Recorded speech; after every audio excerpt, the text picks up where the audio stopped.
আমরা একটু ওয়েট করি, আমরা 9টা 5 থেকে শুরু করবো ইনশাল্লাহ।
আচ্ছা, আমরা শুরু করে দিচ্ছি, বিসমিল্লাহ।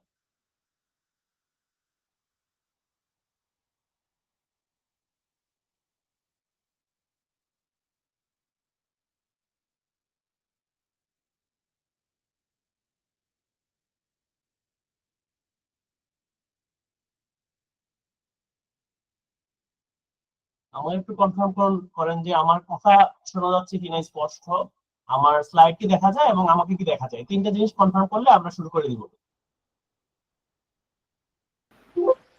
ঠিক আছে, সবকিছু। আচ্ছা।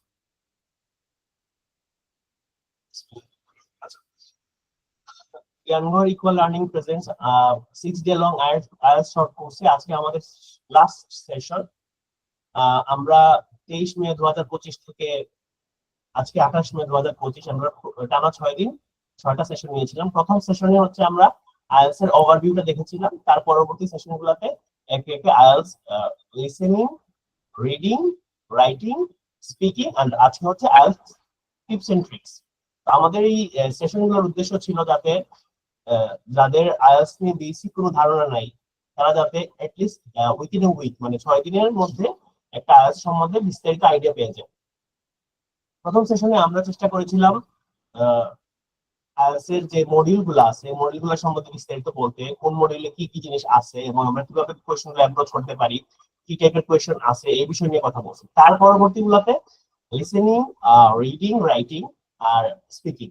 আমরা জানি যে আমরা যখন পেপার বেস বা কম্পিউটার বেস আইএলটিএস দেই, আমাদের সবার প্রথমে যে কোয়েশ্চনটা ফেস করতে হয় বা যে মডিউলটা ফেস করতে হয় সেটা হচ্ছে লিসেনিং, তারপরে হচ্ছে রিডিং, তারপরে রাইটিং এবং সবার শেষে স্পিকিং। আপনি যদি কম্পিউটার বেস আইএলটিএস দেন তাহলে আপনার একই দিনে পরীক্ষা দুটো হয়ে যাবে, সবগুলো পরীক্ষা হয়ে যাবে।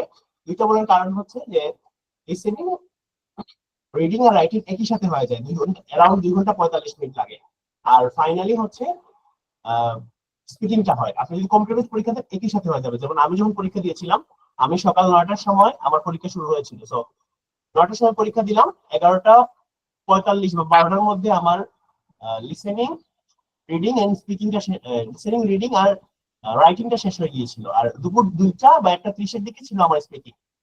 আমি কম্পিউটার বেস পরীক্ষা দিয়েছিলাম। সো আপনি যদি কম্পিউটার বেস দেন তাহলে একই দিনে সবগুলো পরীক্ষা হয়ে যাবে। আর আপনি যদি পেপার বেস দেন তাহলে সেই ক্ষেত্রে হয়তো আপনার আগে বা পরে হতে পারে। একদিন আপনার লিসেনিং, রিডিং আর রাইটিং এর পরীক্ষাটা একসাথে হবে, আর একদিন আগে পরে হতে পারে আপনার স্পিকিং পরীক্ষাটা। তো এই এক্সাম হলে আমরা যেভাবে ফিক্স করবো ঠিক একইভাবে আমরা listening, reading, writing and speaking গুলা সেশন নিয়েছি গত 4 দিনে। আর প্রথম দিন ছিল আমাদের ওভারভিউ, আজকে আমাদের IELTS tips and tricks. Tips and ট্রিক্সে আমরা প্রত্যেকটা সেকশনে আলাদা করে টিপস এন্ড ট্রিক্স শেয়ার করেছি আমাদের পার্সপেক্টিভ। বাট আজকে আমরা যে টিপস এন্ড ট্রিক্স দেখবো এটা হচ্ছে আইডিপি যারা এক্সামিনার ছিল বা যারা এক্সাম হলে খাতা দেখতেছে বা আমরা যাদেরকে টিচার বলতেছি, যারা কিনা আপনাকে মার্কিং করতেছে, ওই যেসব ব্যক্তিরা মার্কিং করতেছে আপনাকে তাদের পয়েন্ট অফ ভিউ থেকে কিছু সাজেশন আছে, মানে ইনস্ট্রাক্টর লেড সাজেশনস। মানে যারা হচ্ছে এক্সামটা নিচ্ছে তারাই আপনাকে কিছু সাজেশন দিয়ে দিচ্ছে। ওই সাজেশনটা আমরা ডিরেক্টলি ফলো করব এবং আমরা দেখার চেষ্টা করবো যে আমরা যে সাজেশন দিয়েছিলাম ওই সাজেশনের সাথে কতটুকু সামঞ্জস্যপূর্ণ। অবশ্যই আমাদের এটা সামঞ্জস্যপূর্ণ হবে। আর আজকে আমাদের লাস্ট ডে, তো আপনারা যারা আমাদের সাথে আছেন আমাদের সাথে একটু থাকেন। আমরা প্রত্যেকটা সেশনের শেষে আপনাদের এই স্লাইডগুলো শেয়ার করে দিচ্ছি। আমাদের হোয়াটসঅ্যাপ গ্রুপে আমরা স্লাইড শেয়ার করে দিচ্ছি, আমাদের ইউটিউব চ্যানেলে সবগুলো ভিডিও আপলোড হয়ে যাচ্ছে, আমাদের ফেসবুক গ্রুপেও আমরা স্লাইড শেয়ার করতেছি, আমরা ফেসবুকেও এই ভিডিওগুলো দিচ্ছি। এছাড়া আমাদের আরো প্ল্যান আছে যে আমরা জানি যে আমাদের রিডিং সেকশনে কিছু ভিডিও আমরা করব। আমরা চেষ্টা করবো প্রত্যেকটা কোয়েশ্চেন টাইপ, যেমন ধরেন রিডিং কোয়েশ্চেন টাইপ আমরা দেখেছিলাম অ্যারাউন্ড 14, তারপরে লিসেনিং এর কোয়েশ্চেন টাইপ ছিল অ্যারাউন্ড 11। তো আমরা চেষ্টা করবো যে প্রত্যেকটা কোয়েশ্চেন টাইপ নিয়ে একটা দুটো করে ভিডিও করা, যাতে আপনাদের সহযোগিতা হয়, আপনাদের হেল্প হয়। এছাড়া আপনারা জানেন যে আমাদের ওয়েবসাইটে আমরা বেশ কিছু ফ্রি জিনিসপাতি অফার করি। যেমন আমাদের বিগত 15 মে একটা ওয়েবিনার 7+ পাওয়ার জন্য একটা ওয়েবিনার হয়ে গেল। ওই ওয়েবিনারে আমরা হচ্ছে দেখেছিলাম যে একটা আইএলটিএস এ আমরা কিভাবে টিপস এন্ড ট্রিক্স খাটিয়ে 7+ পেতে পারি। তার উপর হচ্ছে আমাদের তো 6টা সেশন গেল। ওকে, আমাদের এই যে জ্ঞানগড়ের আমাদের লিংক শেয়ার করে দেওয়া হয়েছে চ্যাট বক্সে, সাথে সাথে আমাদের ইউটিউব চ্যানেলটাও শেয়ার করে দেওয়া হয়েছে। সো মক টেস্টের ব্যাপারে যেটা বলতে চাচ্ছি যে আপনারা যখন আমরা একটু ওয়েবসাইটে ঘুরে আসি,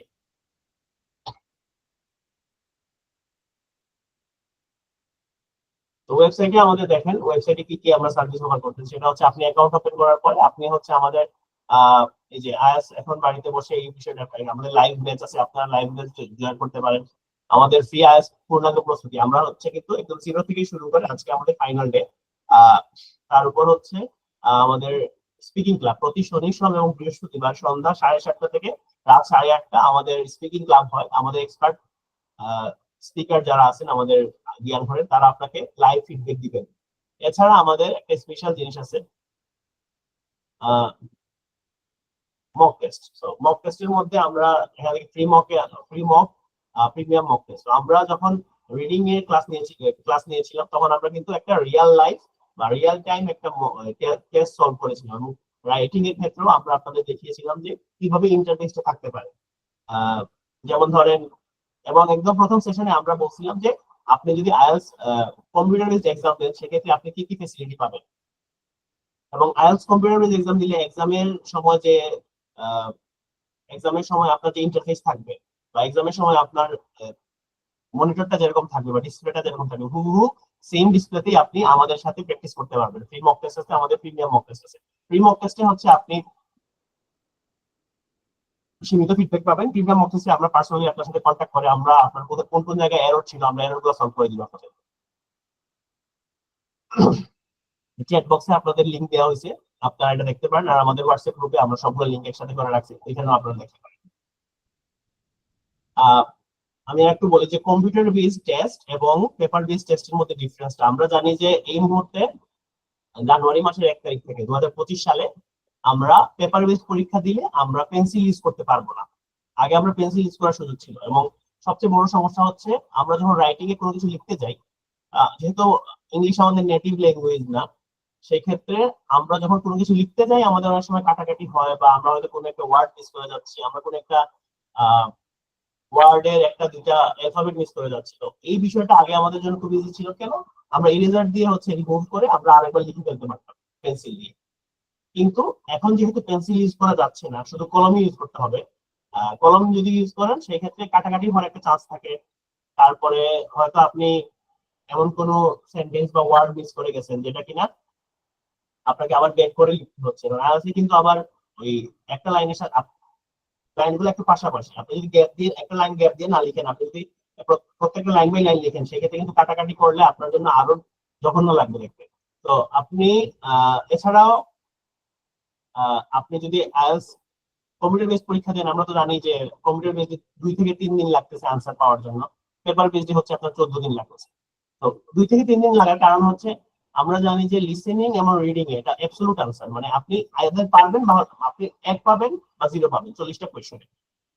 কিন্তু আপনি যখন পেপার বেসড পরীক্ষা দিবেন, কোন একজন এক্সামিনার সে কিনা প্রত্যেকটা ইন্ডিভিজুয়ালি মার্ক করতে হবে, তো এটার জন্য একটা সময় লাগে, প্রসেসিং এর ব্যাপার আছে। আর আমরা যেটা বলতেছিলাম রাইটিং এর ক্ষেত্রে, সেটা হচ্ছে কম্পিউটার বেসড যদি হয় তাহলে এই যে কাটাকাটি যে অপশনটা এটা লাগবে না, এটা কোনো ইস্যু না। কারণ হচ্ছে আপনি এই যে মাউসের কার্সর ইউজ করে বা আপ ডাউন এরো গুলো ইউজ করে কিবোর্ডে আপনি একটু সময় কারেকশন করতে পারবেন। এছাড়া পেপার বেসড পরীক্ষাতে আপনি যখন টাস্ক 1 টাস্ক 2 লিখবেন রাইটিং এ, আমরা জানি যে টাস্ক 1 এ 150 ওয়ার্ড, টাস্ক 2 তে 250 ওয়ার্ড বেয়ার মিনিমাম লিখতে হবে। আপনি যদি টাস্ক 1 এ 150 ওয়ার্ডের নিচে লিখেন এবং টাস্ক 2 তে 250 ওয়ার্ডের নিচে লিখেন, তাহলে আমরা জানি যে 4টা ক্রাইটেরিয়া আছে। এর মধ্যে একটা ক্রাইটেরিয়া হচ্ছে টাস্ক কমপ্লিশন, বা টাস্ক কমপ্লিশন কোহেরেন্স এন্ড কোহেশনে আপনাকে মার্ক কমিয়ে দেওয়া হবে। কারণ আমরা জানি 4টা মার্কিং ক্রাইটেরিয়া আইএলটিএস রাইটিং এ, এর ভিতরে আরো 22টা সাব মার্কিং ক্রাইটেরিয়া আছে। তো এই 22টার মধ্যে একটা ক্রাইটেরিয়া হচ্ছে আপনি কি এনাফ ওয়ার্ড লিখেছেন কিনা, 250 ওয়ার্ড লিখেছেন কিনা, আপনি কি 150 ওয়ার্ড লিখেছেন কিনা টাস্ক 1 এ, টাস্ক 2 তে 250 ওয়ার্ড। তো আপনি যখন লিখতে যাবেন, আপনি যদি পেপার বেসড পরীক্ষা দেন আপনাকে অবশ্যই কাউন্ট করতে হবে, কারণ কাউন্ট না করে যদি আপনি চলে আসেন পরে দেখা গেল যে আপনি হয়তো আপনার কাঙ্ক্ষিত স্কোরটা পেলেন না। তো আপনি যখন কাউন্ট করতে যাবেন তখন কিন্তু আপনার একটা সময় বের হবে, আপনার একটা প্যানিকনেসও কাজ করতে পারে যে আমি কি আদৌ 150 ওয়ার্ড লিখতে পারলাম কিনা। যেমন ধরেন আপনি মোটামুটি পুরোটা লিখে ফেলছেন, সামারিও লিখে ফেলছেন, স্টিল পরে আপনি দেখলেন যে আপনার 230 ওয়ার্ড হয়েছে, কিসের জন্য, ওই পেপার বেসড। কিন্তু কম্পিউটার বেসডে আপনি যখনই কোনো ওয়ার্ড লিখবেন এটা অটোমেটিকলি নিচে একটা অপশন থাকে যে কয়টা ওয়ার্ড লিখা হলো। তো এই বিষয়টা আপনার জন্য একটা পজিটিভ। তো আমরা প্রথম সেশনে এটা নিয়ে বিস্তারিত কথা বলছিলাম যে কেন আমরা কম্পিউটার বেসড আইএলটিএস দিব পেপার বেসড আইএলটিএস এর তুলনায়। এবং রিসেন্টলি মার্চ মাস থেকে পাকিস্তানে কম্পিউটার বেসড আইএলটিএস পুরোটা চলে আসছে এবং পেপার বেসড আইএলটিএস একেবারেই চলে গেছে। তো কম্পিউটার বেসড আইএলটিএস হয়তো বাংলাদেশে ইন ফিউচার হয়তো শুধু মাত্র কম্পিউটার বেসড আইএলটিএস থাকতে পারে, আমরা নট শিওর এটার ব্যাপারে। এছাড়া রিডিং এর ক্ষেত্রে আমাদের আরেকটা ইস্যু ছিল যে আমরা যখন পেসেজ 1 2 3 পড়তেছি, তো পেসেজ গুলো একটু বড় হয়, 8 থেকে 10টা প্যারাগ্রাফের হয়, কোনো কোনো ক্ষেত্রে 6টা বড় বড় প্যারাগ্রাফ থাকতে পারে, কোনো কোনো ক্ষেত্রে 10টা বড় বড় প্যারাগ্রাফ থাকতে পারে। আমরা যখন কেমব্রিজের কোয়েশ্চেনগুলো সলভ করতেছি রিডিং এ, আমরা এটলিস্ট দেখতেছি যে এটলিস্ট 2 পেজ জুড়ে হচ্ছে আমাদের কোয়েশ্চেনটা থাকতেছে।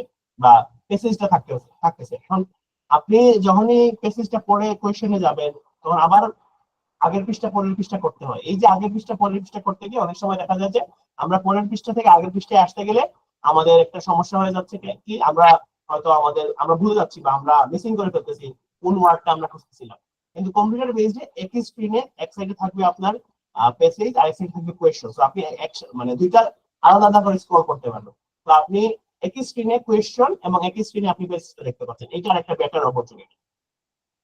ঠিক আছে, আপনাদের জন্য যেটা সুইটেবল হয় সেটা আপনার পরীক্ষা দিবেন।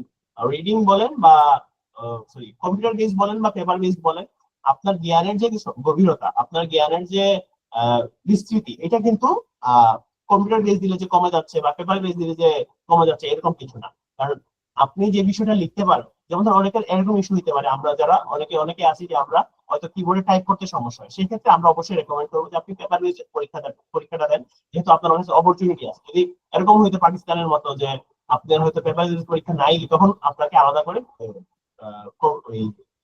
কিবোর্ড দিয়ে টাইপ করা শিখতে হতো। বাট ওয়ার্ল্ড আগায় যাচ্ছে, টেকনোলজি আগায় যাচ্ছে, এবং 14 দিন কিন্তু একটা লম্বা সময়। আমরা প্রথম ক্লাসে দেখছিলাম যে হয়তো আমাদের কোনো একটা অ্যাডমিশন ডেডলাইন সাডেনলি চলে আসতেছে, বা আমরা হয়তো হঠাৎ করে দেখলাম যে একটা অ্যাডমিশন ডেডলাইন আমাদের সামনে আছে, এখন আমাদের আইএলটিএস পরীক্ষা দিতে হবে। তো আমরা যদি এখন পরীক্ষা দিই 2 সপ্তাহ যদি লাগে আমাদের মার্কসটা পাইতে, আইএলটিএস এর প্যারেন্টস স্কোর পাইতে, তখন কিন্তু আমাদের একটা সমস্যা হইতে পারে কি যে আমরা হয়তো ডেডলাইনটা মিস করে যেতে পারি। কিন্তু কম্পিউটার বেস দিলে আপনি 2 থেকে 3 দিনে মার্কসটা পেয়ে যাচ্ছেন। ওকে, দুইটারই আহ দুইটারই আপনার কি সমান, 24,950 টাকা। আর আপনি যদি কম্পিউটার পরীক্ষা দেন সেক্ষেত্রে জ্ঞানঘর থেকে আমরা আপনাদের জন্য একদম মানে real time mock test offer করতেছি। তো এটা আপনার জন্য খুবই কাজে দিবে যে আপনি যেভাবে পরীক্ষা দিচ্ছেন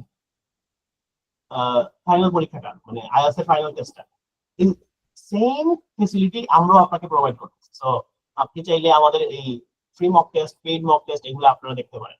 ওকে, আমরা হচ্ছে আসলে মেইন সেশনে চলে যাই। তো আমরা বললাম যে প্রথম সেশনে আমরা আইএলটিএস এর ওভারভিউ করছি, এবং পরবর্তী সেশনগুলোতে আমরা হচ্ছে 4টা মডিউল নিয়ে কথা বলছি, এবং প্রত্যেকটা মডিউলে আমরা টিপস এন্ড ট্রিক্স নিয়ে কথা বলছি। প্রত্যেকটা মডিউলে আমরা কিছু জিনিস কমন রাখছিলাম। যেমন ধরেন আমরা কোয়েশ্চেন টাইপ গুলো দেখেছিলাম, এবং আমরা প্রত্যেকটা মডিউলে 2টা বিষয় খুবই কমন ছিল। সেটা হচ্ছে যে প্রত্যেকটা মডিউলে আমাদের কি কি সমস্যা হতে পারে এজ এ আইএলটিএস ক্যান্ডিডেট, আমরা কি কি কমন মিস্টেকস করি। এই কমন মিস্টেকস গুলো আমরা বলছিলাম 8 থেকে 10টা, কোনো ক্ষেত্রে এরকম 8 থেকে 10টার মতো প্রত্যেকটা IELTS listening, reading, writing, speaking প্রত্যেকটা সেকশনে 8 থেকে 10টার মতো কমন মিস্টেকস আমরা দেখছিলাম। তারপরে হচ্ছে আমরা 10-12টার মতো টিপস এন্ড টিপস শেয়ার করছিলাম। এটা ছিল আমাদের, আমরা যেহেতু জ্ঞানঘর থেকে আমরা সার্ভিস দিচ্ছি আইএলটিএস এর ব্যাপারে, বা আমরা যেহেতু 2 বছরের বেশি সময় ধরে আমি আইএলটিএস এর সাথে আছি, যে মানুষজনকে সহযোগিতা করতেছি বা মানুষজনকে আইএলটিএস পড়াচ্ছি, তো তো আমাদের যে এক্সপিরিয়েন্স থেকে আমরা কিছু টিপস এন্ড ট্রিক্স দেওয়ার চেষ্টা করছি। তো আজকে আমাদের যে টিপস এন্ড ট্রিক্সটা আমরা সেটা হবে আইডিবি থেকে যারা এক্সাম নিচ্ছে, আইডিবি কিন্তু একটা co-owner of IELTS, so তাদের থেকে হচ্ছে আমরা একটা স্পেসিফিক টিপস, যেমন ধরেন কেমব্রিজের বই যেরকম আমরা যদি পড়ি তখন কিন্তু আমাদের এক্সাম হলে ওইরকম মডেল টাইপের কোয়েশ্চেন আমরা পেতে পারি, কারণ কেমব্রিজরাই পরীক্ষা নিচ্ছে আইএলটিএসটা। ঠিক এমন ভাবে আইডিবি হচ্ছে এক্সাম সেন্টার, সো আইডিবি হচ্ছে আপনার এক্সামটা ইভালুয়েশন করবে। সো তারা যেহেতু ইভালুয়েশন করবে, তারা যদি কোনো টিপস দেয় ওই টিপস গুলা কিন্তু আমরা ফলো করতে পারি, কারণ আমরা হচ্ছে অথেন্টিক টিপস এগুলা, বাজারে টিপস এর অভাব নেই। আপনি ইউটিউবে সার্চ করেন, thousands maybe millions of videos on IELTS, না এক একজনের এক একটা ধরনের টিপস থাকতে পারে। আমরা একটু আগাই, সেটা হচ্ছে এই আরেকটা কমন জিনিস আমাদের প্রত্যেকটা স্লাইডে ছিল যে আমাদের 4টা মডিউল, লিসেনিং এ হচ্ছে 30 মিনিট 4টা সেকশন 40টা কোয়েশ্চেন, 11 টাইপের কোয়েশ্চেন, রিডিং এর ক্ষেত্রে 60 মিনিট 3টা পেসেজ 40টা question, 14 types of question, writing এ 2টা টাস্ক 60 মিনিট, টাস্ক মানে 150 ওয়ার্ড, টাস্ক করতে 250 ওয়ার্ড, স্পিকিং 11 থেকে 15 মিনিট হয়। 3টা মডিউল, প্রথমে আপনাকে ইন্ট্রোডাক্টরি কোয়েশ্চেন করবে, দেন আপনাকে একটা মনোলগ বলতে বলবে, একটা কার্ড দিবে, ওই কার্ডটা দেখে আপনি 2 মিনিট কথা বলবেন, 1 মিনিট প্রিপারেশন নেবেন, আর ফাইনালি হচ্ছে on the base of part 2 আপনাকে কিছু ফার্দার ইন ডেপথ কোয়েশ্চেন করতে পারে। তো এখন আমরা প্রত্যেকটা কোয়েশ্চেনের আবার মডিউলগুলো দেখবো। আমরা বলছি যে আজকের সেশনটা হবে একটা সামারি সেশন, প্রিভিয়াস 5টা ক্লাসের summary session within and as well as the tips and tricks. Okay, so আজকের যে আমরা টিপস এন্ড ট্রিক্সটা দেখবো সেটা হচ্ছে এক্সামিনার অ্যাপ্রুভ আইএলটিএস টিপস, মানে যারা হচ্ছে এক্সাম নিচ্ছে আইডিবি থেকে। আমরা জানি যে ব্রিটিশ কাউন্সিল আইডিবি এই দুইটা হচ্ছে আমাদের আইএলটিএস এক্সামটা নেয়। সো আইডিপির যারা হচ্ছে টিচার বা এক্সামিনার, যারা আপনাদের খাতা দেখতেছে বা আপনাকে ইভালুয়েট করতেছে, তারা হচ্ছে আপনাকে কিছু টিপস দিচ্ছে প্রত্যেকটা সেকশনের জন্য। যেমন লিসেনিং, রিডিং, রাইটিং, স্পিকিং, প্রত্যেকটার জন্য অ্যারাউন্ড 10-12টার মতো টিপস আছে। আমরা এগুলো একটু ব্যাখ্যা করবো এবং দেখবো যে আমরা আমাদের এই টিপস গুলো আমরা ইউজ করতে পারি কিনা, বা আমাদের কোথাও মানে মডারেট করতে পারি কিনা আমাদের মতো। So brought to you by IDP Education, a proud co-owner of IELTS. ওকে, তো প্রথমত যে লিসেনিং এর যে বিষয়টা, তো লিসেনিং এর 4 পার্টস। আমরা জানি যে লিসেনিং এ আমরা 4টা সেকশন, প্রতিটা সেকশনে 10টা করে কোয়েশ্চেন। আর কোনো কোনো ক্ষেত্রে আপনাকে হয়তো 6টা কোয়েশ্চেন বা 5টা কোয়েশ্চেনের জন্য একটা অডিও শোনাবে। আর টাস্ক 4 এর ক্ষেত্রে বা আপনার হচ্ছে পার্ট 4 এর ক্ষেত্রে আপনাকে জাস্ট একটা অডিওতেই পুরো 10টা কোয়েশ্চেন আনসার মানে শুনে 10টা কোয়েশ্চেন আনসার করতে পারে। যে you will hear the recording only once, আপনি একবারই শুনবেন। আপনাকে প্রথমে সুযোগ করে দিবে যে 30 সেকেন্ডের মতো সময় দিবে প্রত্যেকটা অডিও শোনার আগে, যে আপনি কোয়েশ্চেনটা দেখে দিবেন। এবং আমরা বলছিলাম যে আপনি যখন কোয়েশ্চেন দেখবেন আপনি গেস করে নেবেন ওইখানে কি টাইপের আনসার দিতে পারে। A variety of voices and native speaker accents are used. আমরা জানি যে 4টা সেকশনের ক্ষেত্রে 2টা ব্রিটিশ অ্যাকসেন্টে থাকবে, একটা হচ্ছে নর্থ আমেরিকান কানাডিয়ান অ্যাকসেন্টে থাকবে, একটা হচ্ছে অস্ট্রেলিয়ান বা অস্ট্রেলিয়ান নিউজিল্যান্ডের অ্যাকসেন্টে থাকবে। সেকশন 1 এ বলছে a conversation between two people said in everyday social context. For example, a conversation about accommodation. কেউ হয়তো হোটেল বুক করবে, তার তার ক্ষেত্রে ওই যে হোটেল ম্যানেজার যে থাকবে তার সাথে কথা বলে, তখন তার নাম, তার লোকেশন, সে কোন হোটেলে উঠবে, কত টাকা ভাড়া, এই টাইপের হচ্ছে ফিল ইন দ্য ব্ল্যাঙ্কস টাইপের কোয়েশ্চেন থাকতে পারে। সাধারণত 1 নম্বর কোয়েশ্চেন গুলা 10 এর মতো ফিল ইন দ্য ব্ল্যাঙ্কসই থাকে। বা আমরা জানি যে নোট কমপ্লিশন, টেক্সট কমপ্লিশন, আমরা কমপ্লিশন টাইপের অনেকগুলা কোয়েশ্চেন দেখছি এবং কমপ্লিশন টাইপের সবগুলো কোয়েশ্চেন হচ্ছে fill in the blanks. Section 2 হচ্ছে a monologue set in everyday social context, for example a speech about local facilities or about arrangement for meals during a conference. মনোলগটা হচ্ছে কেউ একজন কথা বলে যাবে, এবং আমরা বলে থাকি যে টাস্ক 2টা বা সেকশন 2টা অনেকটা ইজিয়ার হয়, কজ সেকশন 2 তে কিন্তু আপনাকে মোস্ট অফ দা কেসে এমসিকিউ আনসার করতে হবে। এমসিকিউ টা একটা ট্রিকি বিষয় হচ্ছে, এমসিকিউ তে 3টা অপশন থাকে, অনেক ক্ষেত্রে 5টা অপশন থাকে, যেটা সিলেক্ট করতে হয়। তো আপনাকে সবগুলাই বলে রাখে 3টা অপশন যদি থাকে এমসিকিউ এ, 3টা অপশনের কথাই বলবে। তো আপনাকে বুঝে নিতে হবে কোন অপশনটা সঠিক। আর এমসিকিউ এর ক্ষেত্রে সুবিধা হচ্ছে আপনি জাস্ট টিক চিহ্ন দিলে কম্পিউটার বেসে জাস্ট শুধু আপনি মার্ক করবেন যে কোনটা হবে, আর পেপার বেসে আপনি এবিসি লিখবেন। তো এই বিষয়টা ইজিয়ার কেন? ইজিয়ার হচ্ছে এই ওয়েতে যে আপনাকে আমরা জানি যে কোন ফিল ইন দ্য ব্ল্যাঙ্কস যদি আমরা লিখি বা শর্ট কোয়েশ্চেন আনসার যদি আমরা লিখি, সেক্ষেত্রে স্পেলিং এর একটা বিষয় থাকবে। আপনি যদি স্পেলিং এ এরর করেন সেক্ষেত্রে আপনি 0 পাবেন। No more than 2 words, no more than 1 word, 1 word only, no more than 3 words, এই টাইপের যখন কথা থাকবে, নো মোর দেন 2 ওয়ার্ডস থাকে, আপনি 3 ওয়ার্ডস লিখলে আপনার মার্কস কাটা যাবে। অনলি 1 ওয়ার্ড বা 1 ওয়ার্ড অনলি যদি আনসার থাকে, তাহলে আপনি যদি 2টা ওয়ার্ডে লিখেন আপনার মার্কস কাটা যাবে। এখন এমসিকিউ এর ক্ষেত্রে কিন্তু এই সমস্যাটা নাই। এমসিকিউ এর ক্ষেত্রে আপনি জাস্ট টিক চিহ্ন দিবেন, আপনার হইলো, না হইলে 0। সেকশন 3 তে বলতেছে a conversation between up to 4 people, মানে 4 জন ব্যক্তি কনভারসেশন করতে পারে up to 4 set in an educational or training context. যেহেতু আমরা মোস্ট অফ দা কেসে আমরা একাডেমিকই দিচ্ছি এবং আমরা আইএলটিএস একাডেমিক নিয়ে কথা বলতেছি, সো একাডেমিক হইলে হয়তো এডুকেশনাল বা ট্রেনিং কন্টেক্সটে কোনো একটা কি হইতে পারে, কনভারসেশন হইতে পারে। অনেক ক্ষেত্রে দেখা যায় টিচারদের সাথে কনভারসেশন করতেছে কোনো একটা অ্যাসাইনমেন্ট নিয়ে, কোনো একটা প্রজেক্ট নিয়ে, স্টুডেন্টরা তার বন্ধুর সাথে বা ক্লাসমেটের সাথে ডিসকাশন করতেছে লাইব্রেরিতে বসে যে আমরা এই অ্যাসাইনমেন্টটা কিভাবে করবো, এই প্রবলেমটা আমরা কিভাবে সলিউশন করবো। সো এখানে বলতেছে যে for example university tutor and student discussing an assignment or a group of people planning a project. So মোটামুটি একাডেমিক কনটেক্সটেই থাকে। সো সেকশন 4 এ বলছে একটা মনোলগই হবে, university lecture. Most of the কেসে দেখা যায় যে কোনো একটা সেশন হবে, এই সেশনে বা কোনো একটা একাডেমিক লেকচার হবে, ওই লেকচারে একজন প্রফেসর লেকচার দিবেন এবং ওই লেকচারের আলোকে আপনাকে 10টা কোয়েশ্চেন আনসার করতে হবে। সেকশন 1, সেকশন 2, সেকশন 3 ক্ষেত্রে এরকম হইতে পারে যে একটা অডিও আপনাকে শোনাইলো, ওই অডিওর এগেইনস্টে আপনি 6টা কোয়েশ্চেন আনসার করলেন, তারপর আরেকটা অডিও শোনাইলো, ওই অডিওর এগেইনস্টে আপনি 4টা কোয়েশ্চেন আনসার করলেন। তো এই 2টা অডিওতে আপনি 10টা কোয়েশ্চেন আনসার করতেছেন। অনেক ক্ষেত্রে দেখা যায় 3টা অডিও শোনানোর পরে আপনার 3টা অডিও 3টা করে কোয়েশ্চেন থাকবে, যেখানে আপনি 3টা অডিও শুনে 10টা কোয়েশ্চেন আনসার করতেছেন। কিন্তু সেকশন 4 এ আপনাকে একটা অডিওই শোনাবে এবং এটা মনোলগ হবে, একটা লম্বা সেশন, লম্বা একটা অডিও থাকবে। এই অডিওর ক্ষেত্রে আমাদের অনেকের ইস্যু হয় যে আমরা সেকশন 4 এ গিয়ে বিভিন্ন এরর করে ফেলি, আমরা হয়তো কোনো কোয়েশ্চেন মিস করে যাই। আমরা জানি যে আইএলটিএস এর একটা বিষয় হচ্ছে আপনি সেকশন 1 থেকে সেকশন 2, সেকশন 2 থেকে সেকশন 3, সেকশন 3 থেকে সেকশন 4, বা রিডিং এর ক্ষেত্রে পেসেজ 1 থেকে পেসেজ 2, পেসেজ 2 থেকে পেসেজ 3, ডিফিকাল্টি লেভেলটা এরকম করে বাড়তে থাকে। সো সেকশন 4টা একটু challenging in the context of section 1 and section 2 বা section 3। পেসেজ রিডিং এর ক্ষেত্রে পেসেজ 3টা একটু ডিফিকাল্ট হয় পেসেজ 1 2 এর ক্ষেত্রে।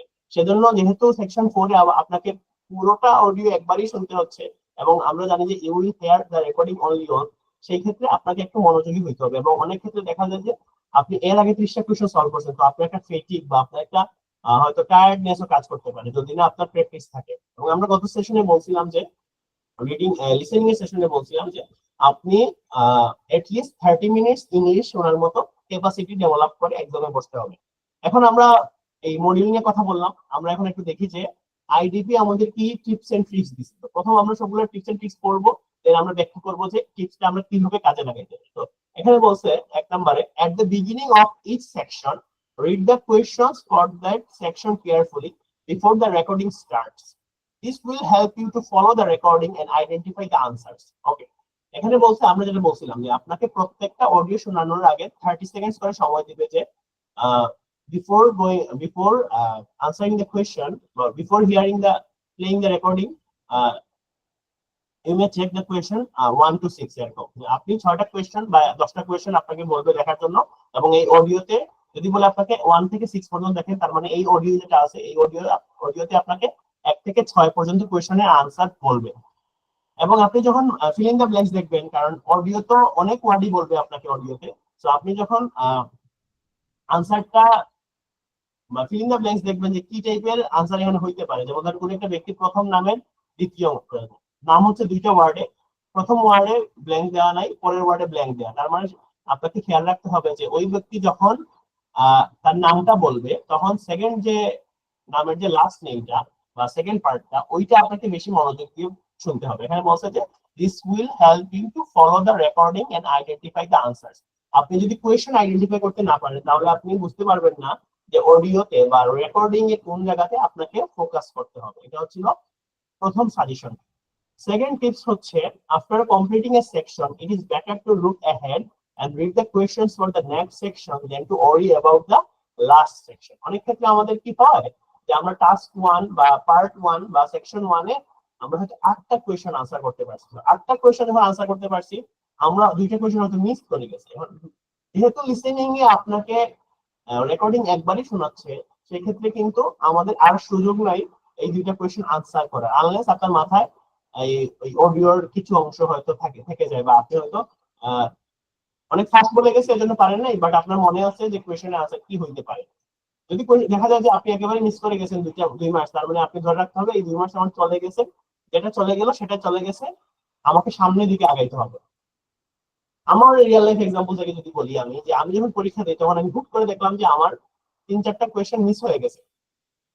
এখন আমি যদি এই 3-4টা কোয়েশ্চেন নিয়ে পড়ে থাকি তাহলে কোনো সমস্যা, তাহলে দেখা যাবে যে আমার পরবর্তী কোয়েশ্চেন গুলোতে সমস্যা হবে। আর আমি যদি লিসেনিং এর ক্ষেত্রে দেখা যায় যে আমার যে এক্সপেক্টেড স্কোর ছিল, স্কোর আছে, ওটা যদি আমি ফিল আপ না করতে পারি, যেমন আমরা সবাই টার্গেট করি যে লিসেনিং এ আমরা যত সম্ভব ব্যান্ড স্কোর রাখা যায়, যেমন ধরেন 8.5 যদি আমরা রাখতে পারি, সেক্ষেত্রে অন্য কোনো সেকশনে বাই এনি চান্স যদি আমাদের খারাপও হয়ে যায়, যেমন 7 6.5 আসে, সেক্ষেত্রে স্টিল আমরা 7+ স্কোর রাখতে পারবো। তো আপনি এক্সপেকটেশন রাখছেন যে আপনি 8.5 বা 8 তুলবেন লিসেনিং এ, কিন্তু দেখলেন যে আপনার 4-5টা কোয়েশ্চেন ভুল হয়ে গেছে, এবং আমরা জানি যে 35 পাইলে আপনি 8 পাবেন। সো 4-5টা কোয়েশ্চেন যদি আপনার জানা মতে ভুল হয়ে থাকে, তাহলে আপনার অজান্তে হয়তো আরো 2-3টা কোয়েশ্চেন ভুল গেছে। তখন আপনি চিন্তা করলেন যে আরে আমার তো 7 হয়ে গেল, তাহলে আমার পরবর্তী সেকশনে কি হবে। এখন এই চিন্তা যদি মাথায় চলে আসে, তখন কিন্তু আপনি একটু প্যারা খেয়ে যাবেন, এবং আপনার হয়তো রিডিং এর ক্ষেত্রে আপনি মনোযোগ দিতে পারবেন না, রাইটিং এর ক্ষেত্রে হয়তো আপনার আইডিয়া জেনারেশন হবে না, আর স্পিকিং এ আপনি হয়তো মামলিং বা ফাম্বল করবেন। এই যে আমাদের সবগুলো একটা চেইন রিঅ্যাকশনের মতো, আপনি যদি একটা জায়গায় খারাপ করেন বা আপনি যদি মনটা খারাপ করে ফেলেন, তখন কিন্তু পরবর্তী সেকশনে আপনার আরো ইস্যু হবে। আমরা একটা এই বিষয়টা আমাদের অবশ্যই খেয়াল রাখতে হবে যে আমরা কোনো কিছু মিস করে গেলে আমরা জাস্ট মুভ অন। একটা 90-10 প্রিন্সিপাল আছে যে কোনো একটা ঘটনা যদি ঘটে, ওই ঘটনার ওই ঘটনার রেজাল্টটা কি হবে, ওইটা 90% ডিপেন্ড করে আপনার রিঅ্যাকশন কি হবে।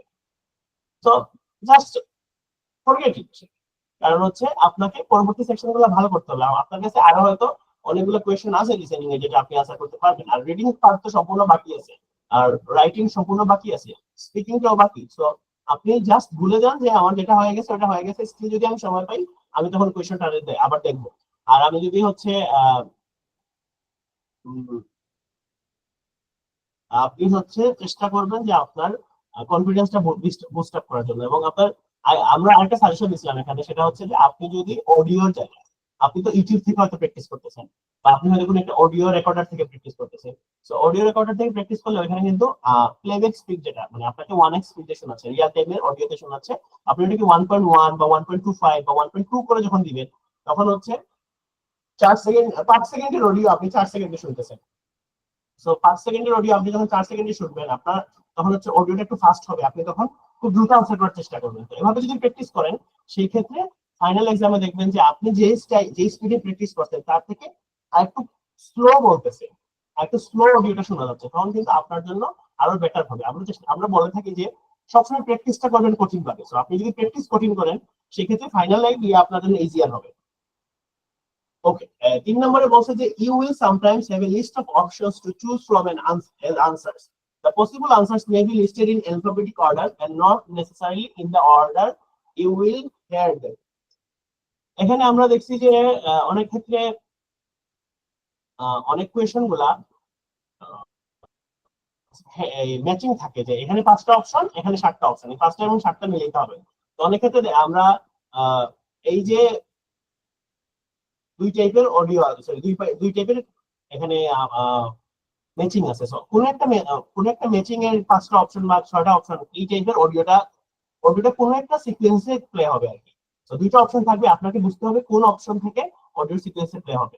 এবং আমরা একটা জিনিস দেখছি যে রিডিং এর ক্ষেত্রে বলেন বা এটা বেশিরভাগ ক্ষেত্রে রিডিং এর ক্ষেত্রে, যে কোন যদি প্যারাগ্রাফ 1 থেকে কোয়েশ্চেন আসে, কোয়েশ্চেন নাম্বার 5, তাহলে 6 নাম্বার কোয়েশ্চেন অবশ্যই প্যারাগ্রাফ 1 এর পরের অংশ থেকে আসবে বা প্যারাগ্রাফ 2 থেকে আসবে। আমরা একটু আগেই, আমাদের হাতে সময় আছে 1 আওয়ার, লেস দেন 1 আওয়ার, আমরা হচ্ছে আরো 3টা মডিউল কভার করতে হবে। সো আমরা একটু ফাস্ট যাবো। আপনাদের জন্য হচ্ছে আজকে লাস্ট সেশন, আমরা আপনাদের জন্য কোয়েশ্চেন আনসারের জন্য কিছু সময় রাখবো। তো আমরা চেষ্টা করবো 10-15 বা 10-20 এর মধ্যে আমাদের এই পুরো সেশনটা শেষ করার, দেন লাস্ট 10 মিনিটস আপনাদের জন্য কোয়েশ্চেন আনসারের জন্য রাখবো আমরা ইনশাআল্লাহ। তো 4 নম্বরে বলছে be careful to note word limits. If there is an instruction, write no more than 2 words. Writing more than 2 words will mean you will receive no marks at all for your answer, even if some of the words are correct. এখন বলছে যে one word only, mostly আপনার task 4 বা section 4 বা part 4 যেটা থাকবে, monologue, একটা অডিওতে আপনাকে 40টা কোয়েশ্চেনের আনসার করতে হবে। ওই যে কোয়েশ্চেনটা বা ওই যে পার্টটা, ওই পার্টে বেশিরভাগ ক্ষেত্রে বলে রাখে যে one word only. One word only যদি হয়, তার মানে আপনি একটা ওয়ার্ডের বেশি যদি লিখেন, তাহলে আপনার মার্ক কাটা যাবে। এই বিষয়টা খুব গভীরভাবে আপনাকে খেয়াল রাখতে হবে। আপনি হয়তো একটা অডিও প্র্যাকটিস করে গেছেন, আপনার কাছে মনে হয়েছে যে এক্সাম হলে ওই অডিওটা তো আমি জানি, বা ওই অডিওটা হয়তো আমি শুনছি কোথাও, তার মানে আমি জানি যে আনসার গুলো কি হবে। স্টিল আপনি দেখলেন যে আপনি আনসার করে ফেললেন আপনার হচ্ছে জোশের বসে, কিন্তু দেখলেন যে পরবর্তীতে এটা ওয়ান ওয়ার্ড অনলি বলছে, আপনি 2টা ওয়ার্ড লিখে ফেলছেন। তো 2টা ওয়ার্ড লিখে ফেললেও কিন্তু ভুল হবে। যেমন আমরা গতদিন যখন একটা কোয়েশ্চন সলভ করতে গেছি, আমাদের কোয়েশ্চন ছিল যে ওয়ান ওয়ার্ড অনলি বা না 2 ওয়ার্ডই ছিল, কিন্তু আমরা কি করছি যে ব্ল্যাঙ্কে বলছে, আর আমাদের আনসারটা হবে আর্টিফিশিয়াল লাইট হবে আনসার। সো আমাদের ব্ল্যাঙ্কে শুধু আর্টিফিশিয়াল লিখলেই আমাদের হয়ে যাচ্ছে। সো ব্ল্যাঙ্কের পরে লাইট ওয়ার্ডটা ছিল, কিন্তু আমরা ভুল করে কি করছি, আমরা আর্টিফিশিয়াল লাইটটাই আনসার করে দিয়েছি। আমাদের আনসার কিন্তু হইছে, আমরা কিন্তু জানি যে আনসারটা কি হবে, স্টিল আমরা ভুল করছি, কারণ কি আমরা ওই ইনস্ট্রাকশনটা ফলো করতে পারিনি। এরপরে বলছে 5 নম্বরে try to listen for keywords or synonyms words have the same or nearly the same meaning as another word from the question to help you identify the answer. এই ক্ষেত্রে এই প্রবলেমটা অনেক ক্ষেত্রে হয় যে আপনাকে ধরেন টাস্ক 1 বা পার্ট 1 এ একটা কোশ্চেন, এখন একটা ফিল ইন দ্য ব্ল্যাঙ্কস আমরা দেখলাম, সেটা হচ্ছে যে কোনো একটা ব্যক্তির নাম, দেন হচ্ছে লোকেশন। এই লোকেশনের উদাহরণটা আমরা প্রত্যেকটা ক্লাসে মনে দিছি। সো লোকেশনের ক্ষেত্রে বলছে যে লোকেশন তার একটা অ্যাড্রেস, মানে তার একটা বাসার ঠিকানা দিছে। সো অডিওতে সে বলতেছে যে আই লিভ ইন অমুক প্লেস, আর আপনাকে কোয়েশ্চনে বলছে লোকেশন, তার মানে কেউ কোন জায়গাতে থাকতেছে ওইটাই তার লোকেশন। আমাদের এই জিনিসটা বুঝতে হবে যে ওই অডিওতে যে কথাটা বলবে তার সিনোনিম হয়তো কোয়েশনে থাকতে পারে, এবং এই জায়গাটা হচ্ছে ট্রিকি, কারণ আপনাকে তারা ধরে রাখবে যে আপনি আপনার হয়তো লেক্সিক্যাল রিসোর্স বা ভোকাবুলারি রেঞ্জ কেমন, এটাও আপনার অনেক ক্ষেত্রে তারা জাজ করবে লিসেনিং এর ক্ষেত্রে। আমরা জানি যে লিসেনিং আর রিডিং এর ক্ষেত্রে আলাদা কোনো ক্রাইটেরিয়া নেই মার্কিং এর, জাস্ট শুধু আপনি আনসারটা পারছেন কিনা, বা রাইটিং এন্ড স্পিকিং এর ক্ষেত্রে কিন্তু আপনার ভোকাবুলারিতে একটা মার্কস আছে, এবং আমরা জানি যে যার ভোকাবুলারি যত সমৃদ্ধ সে তত বেশি ভালো ইংরেজি বলতে পারবে বা লিখতে পারবে বা হয়তো শুনতে পারবে। এখন দেখেন যে একটা উদাহরণ দিছে, for example in the recording you might hear she likes going to the gym and playing tennis.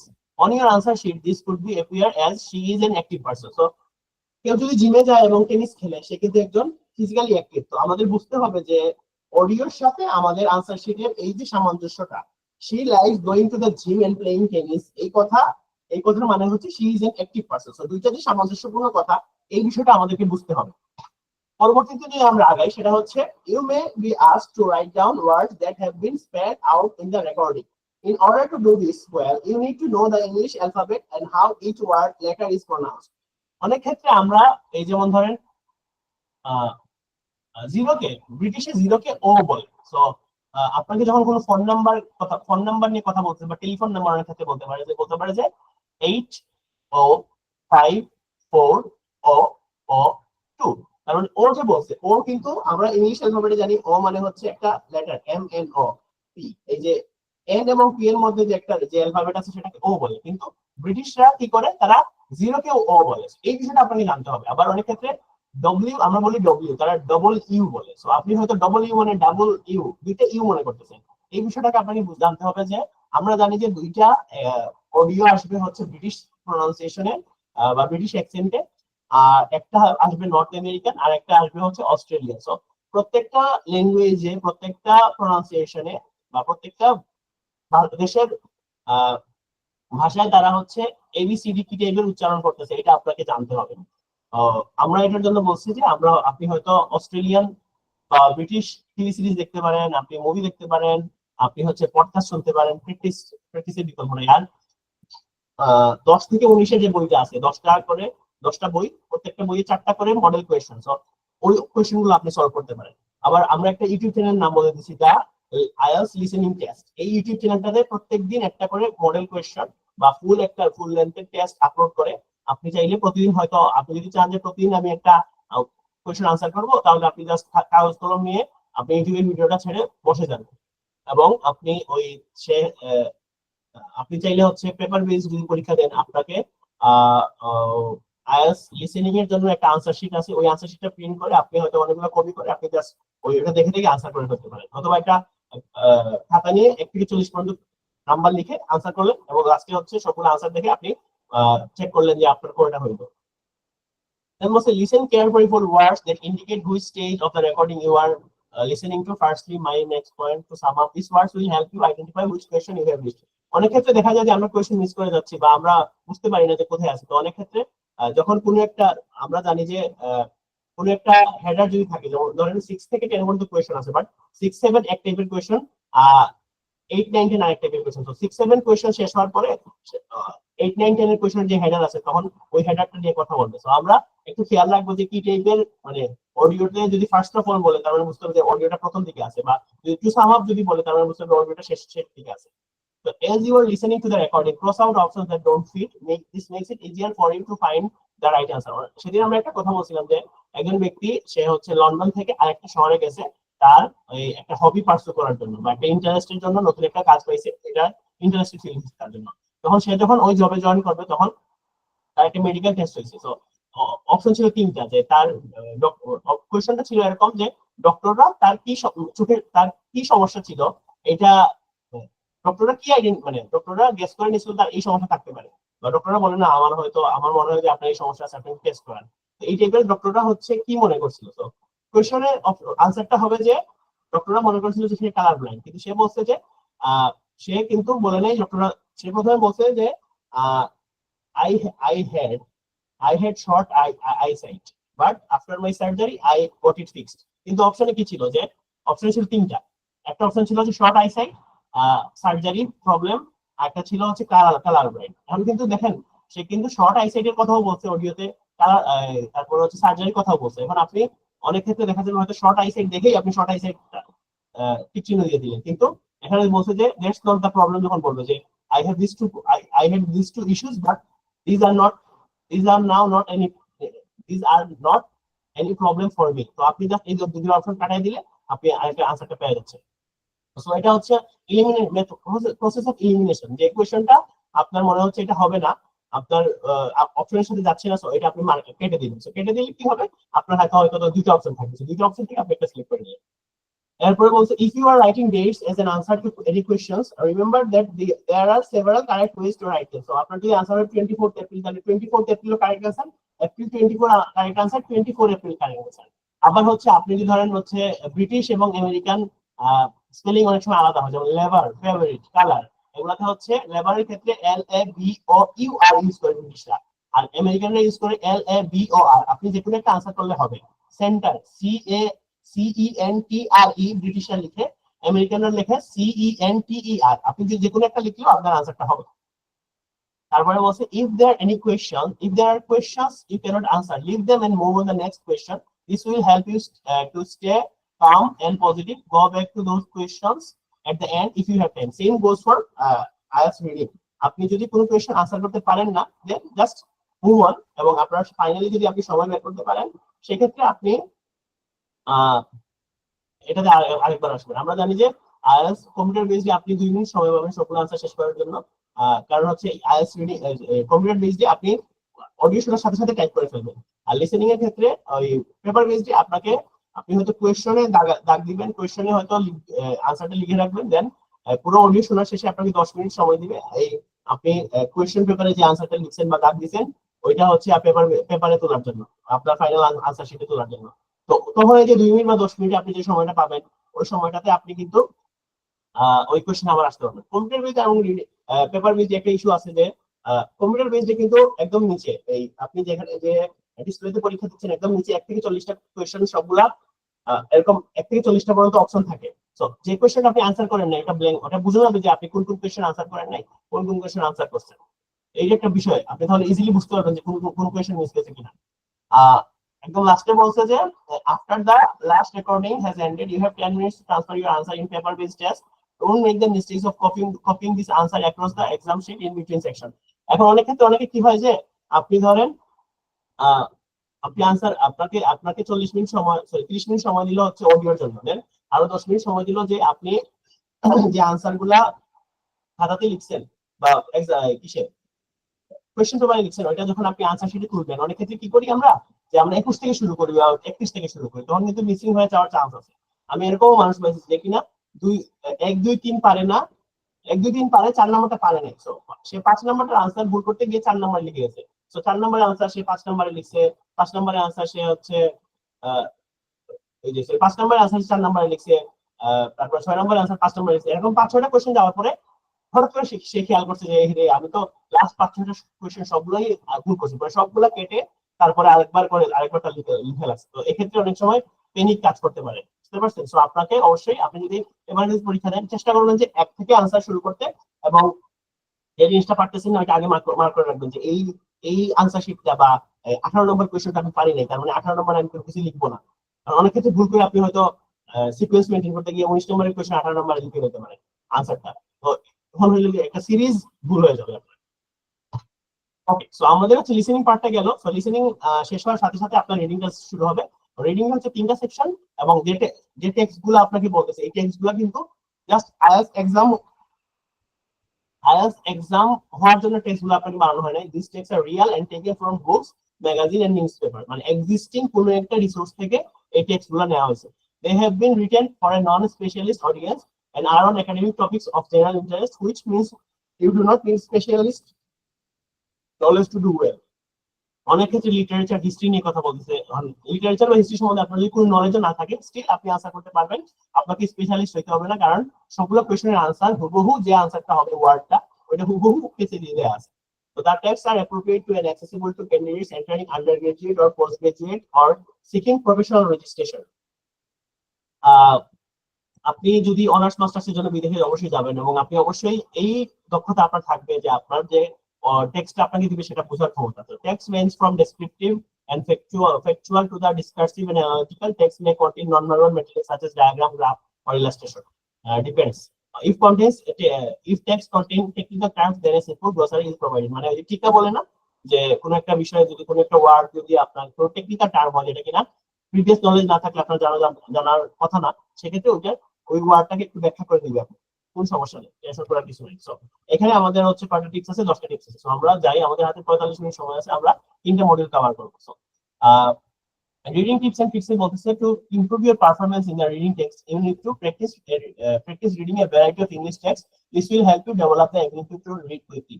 তো আমরা জানি যে আপনি 3টা পেজেস পড়তে হবে, আপনাকে 3টা পেজেস অ্যারাউন্ড হচ্ছে 30টার মতো প্যারা পড়তে হচ্ছে, এবং আপনার যত বেশি রিডিং ক্যাপাসিটি থাকবে, যত বেশি রিডিং কোয়ালিটি থাকবে, বা যত বেশি রিডিং প্র্যাকটিস থাকবে, আপনি তত বেশি দ্রুত কোয়েশ্চনটা বা প্যাসেজটা পড়তে পারবেন। এটার জন্য আপনি হচ্ছে আমরা সাজেশন দিছিলাম আপনি নন ফিকশন টাইপের বই পড়তে পারেন, লিটারেচারের বই পড়তে পারেন। যে লিটারেচার হয় আপনার কিন্তু এন্টারটেইনমেন্টটা হয়ে যাচ্ছে লিটারেচার থ্রুতে, স্টোরি থ্রুতে।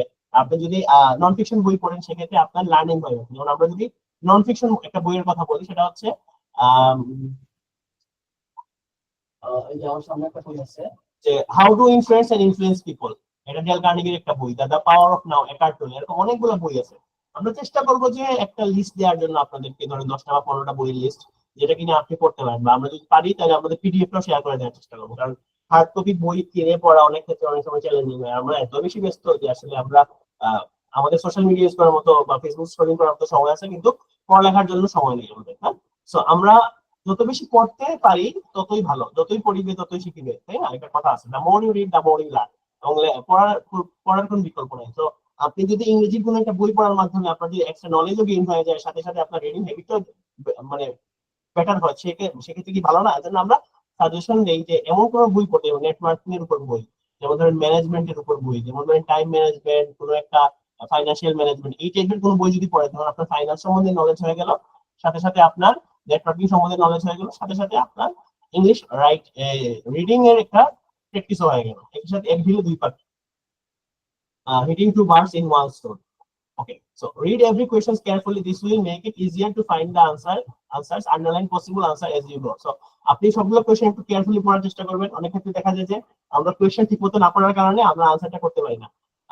আর আমরা হচ্ছে একটা কাজ করব যে যখনই হচ্ছে আমরা পেসেজ পড়তে যাব, নাম মানে কোনো ব্যক্তির নাম, কোনো শহরের নাম, কোনো নাম্বারস, কোনো সাল, কোনো স্পেসিফিক কোনো কিছুর নাম, তো এগুলো যখন হবে আমরা একটু মার্ক করে রাখবো। কোনো বিজ্ঞানীর নাম আমরা মার্ক করে রাখবো, যাতে হচ্ছে আমরা সামনে এই টাইপের সাধারণত কোনো বিজ্ঞানীর নাম যদি দেয়, তার মানে ওই নামের আলোকে কোনো একটা কোশ্চেন করবে ওই বিজ্ঞানী কি বলছে। যেমন আপনি যদি IELTS 19 বই দেখেন, ওইখানে হচ্ছে কোনো একটা পেসেজ এরকম আছে যে 5-6 জন বিজ্ঞানীর নাম দেওয়া আছে, এবং লাস্টের কোয়েশ্চেনটা এরকম ছিল যে 5-6 জন বিজ্ঞানীর নাম দেওয়া, 5 জন বিজ্ঞানীর নাম দেওয়া, 6টা মন্তব্য দেওয়া, 6টা কমেন্ট দেওয়া। সো কোন বিজ্ঞানী কোন কমেন্ট করছে এটা আপনাকে আইডেন্টিফাই করতে হবে। তার মানে আপনাকে প্রথমে আইডেন্টিফাই করতে হবে কোন বিজ্ঞানী কোন পেসেজে কোন জায়গায় কোন বিজ্ঞানীর কথা বলা আছে। সো বিজ্ঞানীর বা সায়েন্টিস্টের কথাটা যখন আগে যদি সায়েন্টিস্টের নামটা মার্ক করতে পারেন আপনি, তার মানে বুঝতে পারবেন যে এর আশেপাশেই তার কোন একটা কমেন্ট থাকবে। আর ইউজুয়ালি ইনভার্টেড কমার মধ্যে থাকে আপনার, কেউ যদি কোনো ডিরেক্ট কোনো কথা বলে ওইটা ইনভার্টেড কমার মধ্যে থাকে। সো আপনি ইনভার্টেড কমার মধ্যে যে কথাটা থাকলো ওইটার সাথে আপনি ম্যাচ করবেন যে আপনার 5টা বা 6টা যে কমেন্টটা দিচ্ছে ওই কমেন্ট কোনটার সাথে ম্যাচ করে। When you come to reading the passage, read it quickly for the first time using skimming technique in order to get a general idea of what it's about. Don't worry about words you do not understand. Then read each question again to remind yourself which parts of the passage you will need to read again in detail. আমরা এখানে বলছে যে পুরোটা passage পড়ার জন্য আমরা একটু change করে দিছি, ইউজিং স্কিমিং টেকনিক এর কথা আমরা অ্যাড করে দিছি। সো আমরা কি জানি, আমরা যখন আমাদের যে টেকনিকটা সেটা হচ্ছে আমরা জানি যে কোনো একটা প্যারাগ্রাফ, কোনো একটা এসে সবকিছুতে প্রথম ধরেন 10টা প্যারাগ্রাফ আছে, এর মানে কি 10টা প্যারাগ্রাফ থাকার মানে হচ্ছে প্রথম প্যারাগ্রাফটা হবে ইন্ট্রোডাকশন, লাস্টের প্যারাগ্রাফটা হবে কনক্লুশন। তার মানে আমরা যদি প্রথম প্যারাগ্রাফ এবং লাস্টের প্যারাগ্রাফটা পড়ে ফেলি, তার মানে আমরা মোটামুটি একটা আইডিয়া পেয়ে যাব পুরো প্যাসেজ নিয়ে কি বলছে। তো আমরা যে সাজেশনটা দিই সেটা হচ্ছে, ধরেন পেসেজ 6টা বা 8টা বা 10টা পেসেজ আছে, প্যারাগ্রাফ আছে একটা পেসেজে, আপনি প্রথম প্যারাগ্রাফটা পুরোটা পড়ে ফেলবেন, তাহলে আপনার একটা ওভারঅল আইডিয়া হয়ে যাবে পুরোটা পেসেজে কি বলা আছে। তারপর প্রত্যেকটা প্যারাগ্রাফের প্রথম সেন্টেন্সটা পড়ে গেলেন, তারপর লাস্টের যে প্যারাগ্রাফটা থাকবে ওটা আরেকবার পড়ে গেলেন। দেন কোয়েশ্চনে গেলেন, কোয়েশ্চন থেকে কিছু তখন যখন আপনি প্রত্যেকটা প্যারাগ্রাফের প্রথম সেন্টেন্সটা পড়বেন, তার মানে কোনো একটা প্যারাগ্রাফে কি বলতেছে ওটা তার প্রথম সেন্টেন্সে থাকে, প্যারাগ্রাফের প্রথম সেন্টেন্সে আপনি একটা আইডিয়া পাবেন। তো এই আইডিয়াটা জেনারেট করার জন্য আপনাকে কিন্তু অনেক বেশি পড়তে হবে। আপনি যখন অনেক বেশি রিডিং হ্যাবিট আপনার ডেভেলপ করবে, তখন কিন্তু আপনি বুঝতে পারবেন যে একটা সেন্টেন্স পড়ে যে ওই প্যারাগ্রাফে কি থাকতে পারে। প্র্যাকটিসের কোনো বিকল্প নাই, বই পড়ার কোনো বিকল্প নাই, এটার জন্য এটা হচ্ছে একমাত্র সাজেশন। এখন টিপস এন্ড ট্রিক্স এর ক্ষেত্রে যদি বলি যে আপনি এই যে স্কিমিং টেকনিকটা, এই টেকনিকটা ফলো করে আপনি হচ্ছে প্যারাগ্রাফ পড়ে ফেললেন, দেন কোয়েশ্চন থেকে আপনি কিছু কিওয়ার্ড আইডেন্টিফাই করে ওই কিওয়ার্ডটা হচ্ছে আপনি একটু সার্চ করে দেখবেন, ওটাকে বলতেছে স্ক্যানিং। সো এই স্কিমিং এন্ড স্ক্যানিং এর টেকনিকের থ্রুতে আমরা গুলা কোয়েশ্চন আনসার করতে পারি। যেমন অনেক ক্ষেত্রে দেখা যায় যে আমাদের 6টা প্যারাগ্রাফ আছে, একটু বড় বড় প্যারাগ্রাফ, এবং আমাদের ফিলিং দ্য ব্ল্যাঙ্কস এর একটা কোয়েশ্চন আছে যেখানে 6 থেকে 7টা ফিলিং দ্য ব্ল্যাঙ্কস আছে। তো ওই ফিলিং দ্য ব্ল্যাঙ্কস এর 6 থেকে 7টা কোয়েশ্চন শুধুমাত্র একটা প্যারাগ্রাফে আনসার থাকতে পারে। তার মানে আমরা যখনই আইডেন্টিফাই করতে পারবো যে 6টা 7টা কোয়েশ্চন একটা প্যারাগ্রাফে থাকতে পারে, তখন ওই একটা প্যারাগ্রাফ পড়লে আমরা কিন্তু 6টা 7টা কোয়েশ্চন আনসার করে ফেলতে পারতেছি। তো আমরা জানি যে একটা প্যারাগ্রাফ, একটা প্যাসেজ থেকে প্রথম প্যাসেজে 13টা কোয়েশ্চন, সেকেন্ড প্যাসেজে 13টা কোয়েশ্চন, এবং ফাইনাল প্যাসেজ যেটা থার্ড প্যাসেজ ওটাতে 14টা কোয়েশ্চন থাকবে। সো এই 13টা কোয়েশ্চনের মধ্যে আবার 2টা বা 3টা কোয়েশ্চন থাকতে পারে। মোস্ট অফ দ্য কেসে প্রথম যে প্যারাগ্রাফটা বা প্রথম যে প্যাসেজটা ওটাতে 2 টাইপের কোয়েশ্চন থাকে। প্রথম কোয়েশ্চন হয়তো 6টা, প্রথম টাইপের কোয়েশ্চন হয়তো 6টা কোয়েশ্চন, পরের টাইপের কোয়েশ্চন হয়তো 7টা কোয়েশ্চন। তার মানে আমরা যদি আইডেন্টিফাই করে ফেলি যে কোন জায়গা থেকে এই 6টা বা 7টা কোয়েশ্চন আসে, তখন আমাদের জন্য ইজিয়ার হয়ে যাচ্ছে। তো আমরা পরবর্তী মানে টিপসে যাই। The reading passage always contain the information you need to answer the question. You don't have to use your own knowledge of a topic. So আপনি হয়তো প্যারাগ্রাফে বা পেজে যে কোয়েশ্চনটা আসছে বা যে বিষয়ে প্যারাগ্রাফটা বা পেজটা আপনি সম্বন্ধে হয়তো এই পেজেস পুরোটা জানেন, কিন্তু আপনার প্রিভিয়াস নলেজ আছে, কিন্তু আপনি আনসারটা প্রিভিয়াস নলেজের বেস করে করবেন না। আপনি যে আনসারটা চাইছেন হুবহু সেম ওয়ার্ডটা আপনার পেজে দেওয়া আছে, তো ওই হুবহু সেম ওয়ার্ডটা আপনি আনসারে বসাবেন, নিজের কোনো নলেজ এখানে কাজে লাগাবেন না। If you are copying words from a question or reading pages to use in your answer, remember that your spelling must be accurate. So আপনাকে কিন্তু আপনার স্পেলিং এর উপর মার্ক আছে, আপনি যদি স্পেলিং ভুল করেন সেক্ষেত্রে আপনার মার্কটা কাটা যাবে। সো আপনি চেষ্টা করবেন যে হুবহু যে ওয়ার্ডটা আছে কিসে ওই পেসেজে বা প্যারাগ্রাফে ওই ওয়ার্ডটা আনসার করার জন্য, নাহলে আপনার মার্ক কাটা যাবে আপনি যদি স্পেলিং ভুল করেন। 6 নম্বরে বলছে if you are asked to label a diagram, you will find the words in the text. Be sure to copy them carefully from the text with the correct spelling. Same কথা বলছে। আপনি যে আনসারটা খুঁজতেছেন হুবহু সেম ওয়ার্ডটা দেয়া আছে আপনার পেসেজে, সো আপনি আলাদা করে ওই নিজের আইডিয়া থেকে কোনো ওয়ার্ড, যেমন আপনার কাছে মনে হচ্ছে যে এখানে এই ওয়ার্ডটা পারফেক্ট হবে, কিন্তু এখানে পারফেক্ট বলতে কিছু নাই, অনলি পারফেক্ট জিনিসটা হচ্ছে পেসেজে আছে। এবং আপনি এটা রাইটিং এর টাস্ক টু বা ওই স্পিকিং না, যেখানে আপনার নিজের অপিনিয়ন দেওয়ার সুযোগ আছে। এখানে যেটা আনসার হবে আইদার এটা আনসার হবে অথবা এটা আনসার হবে না, এটা জিরো, আপনি আইদার পারতেছেন বা পারেননি। 7 নম্বরে বলছে যে the reading test may sometimes include questions that test your overall understanding of a passage. For example, the question may ask what the topic of a particular passage is.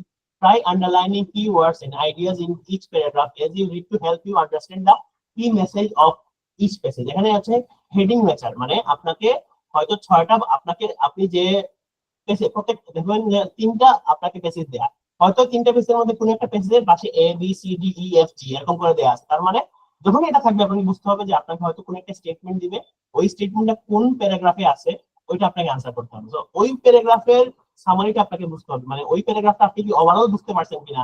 এখানে কিন্তু just একটা word বা একটা sentence আপনার কাছে চাচ্ছে না, এখানে চাচ্ছে যে ওভারঅল ওই প্যারাগ্রাফটা আপনি বুঝতে পারছেন কিনা। তো এই বিষয়টা হচ্ছে একটা ওভারঅল আন্ডারস্ট্যান্ডিং এর ব্যাপারটা আপনাকে প্র্যাকটিসের মাধ্যমে এই আইডিয়াটা আনতে হবে। এরপরে বলতেছে যে এই কোশ্চেনটা আনসার করার জন্য আপনাকে হচ্ছে কিছু কিওয়ার্ড, আপনাকে যে সেন্টেন্সটা দিছে ওই সেন্টেন্সে কিছু কিওয়ার্ড ধরে আপনাকে স্ক্যান করতে হবে যে কোন পেজে এটা থাকতে পারে। আমরা তো বললাম কোন প্যারাতে এটা থাকতে পারে, আমরা তো বললাম যে আপনি ওই প্রত্যেকটা প্যারার প্রথম সেন্টেন্সটা পড়ে গেলে আপনার মোটামুটি একটা আইডিয়া জেনারেট হবে যে আপনি কি টাইপের ওই প্যারাতে কি টাইপের কথা বলা আছে, এবং আপনি কোশ্চেনের আলোকে আবার দরকার হলে পুরো প্যারাগ্রাফটা পুরো পেজটা আরেকবার পড়ে ফেলবো।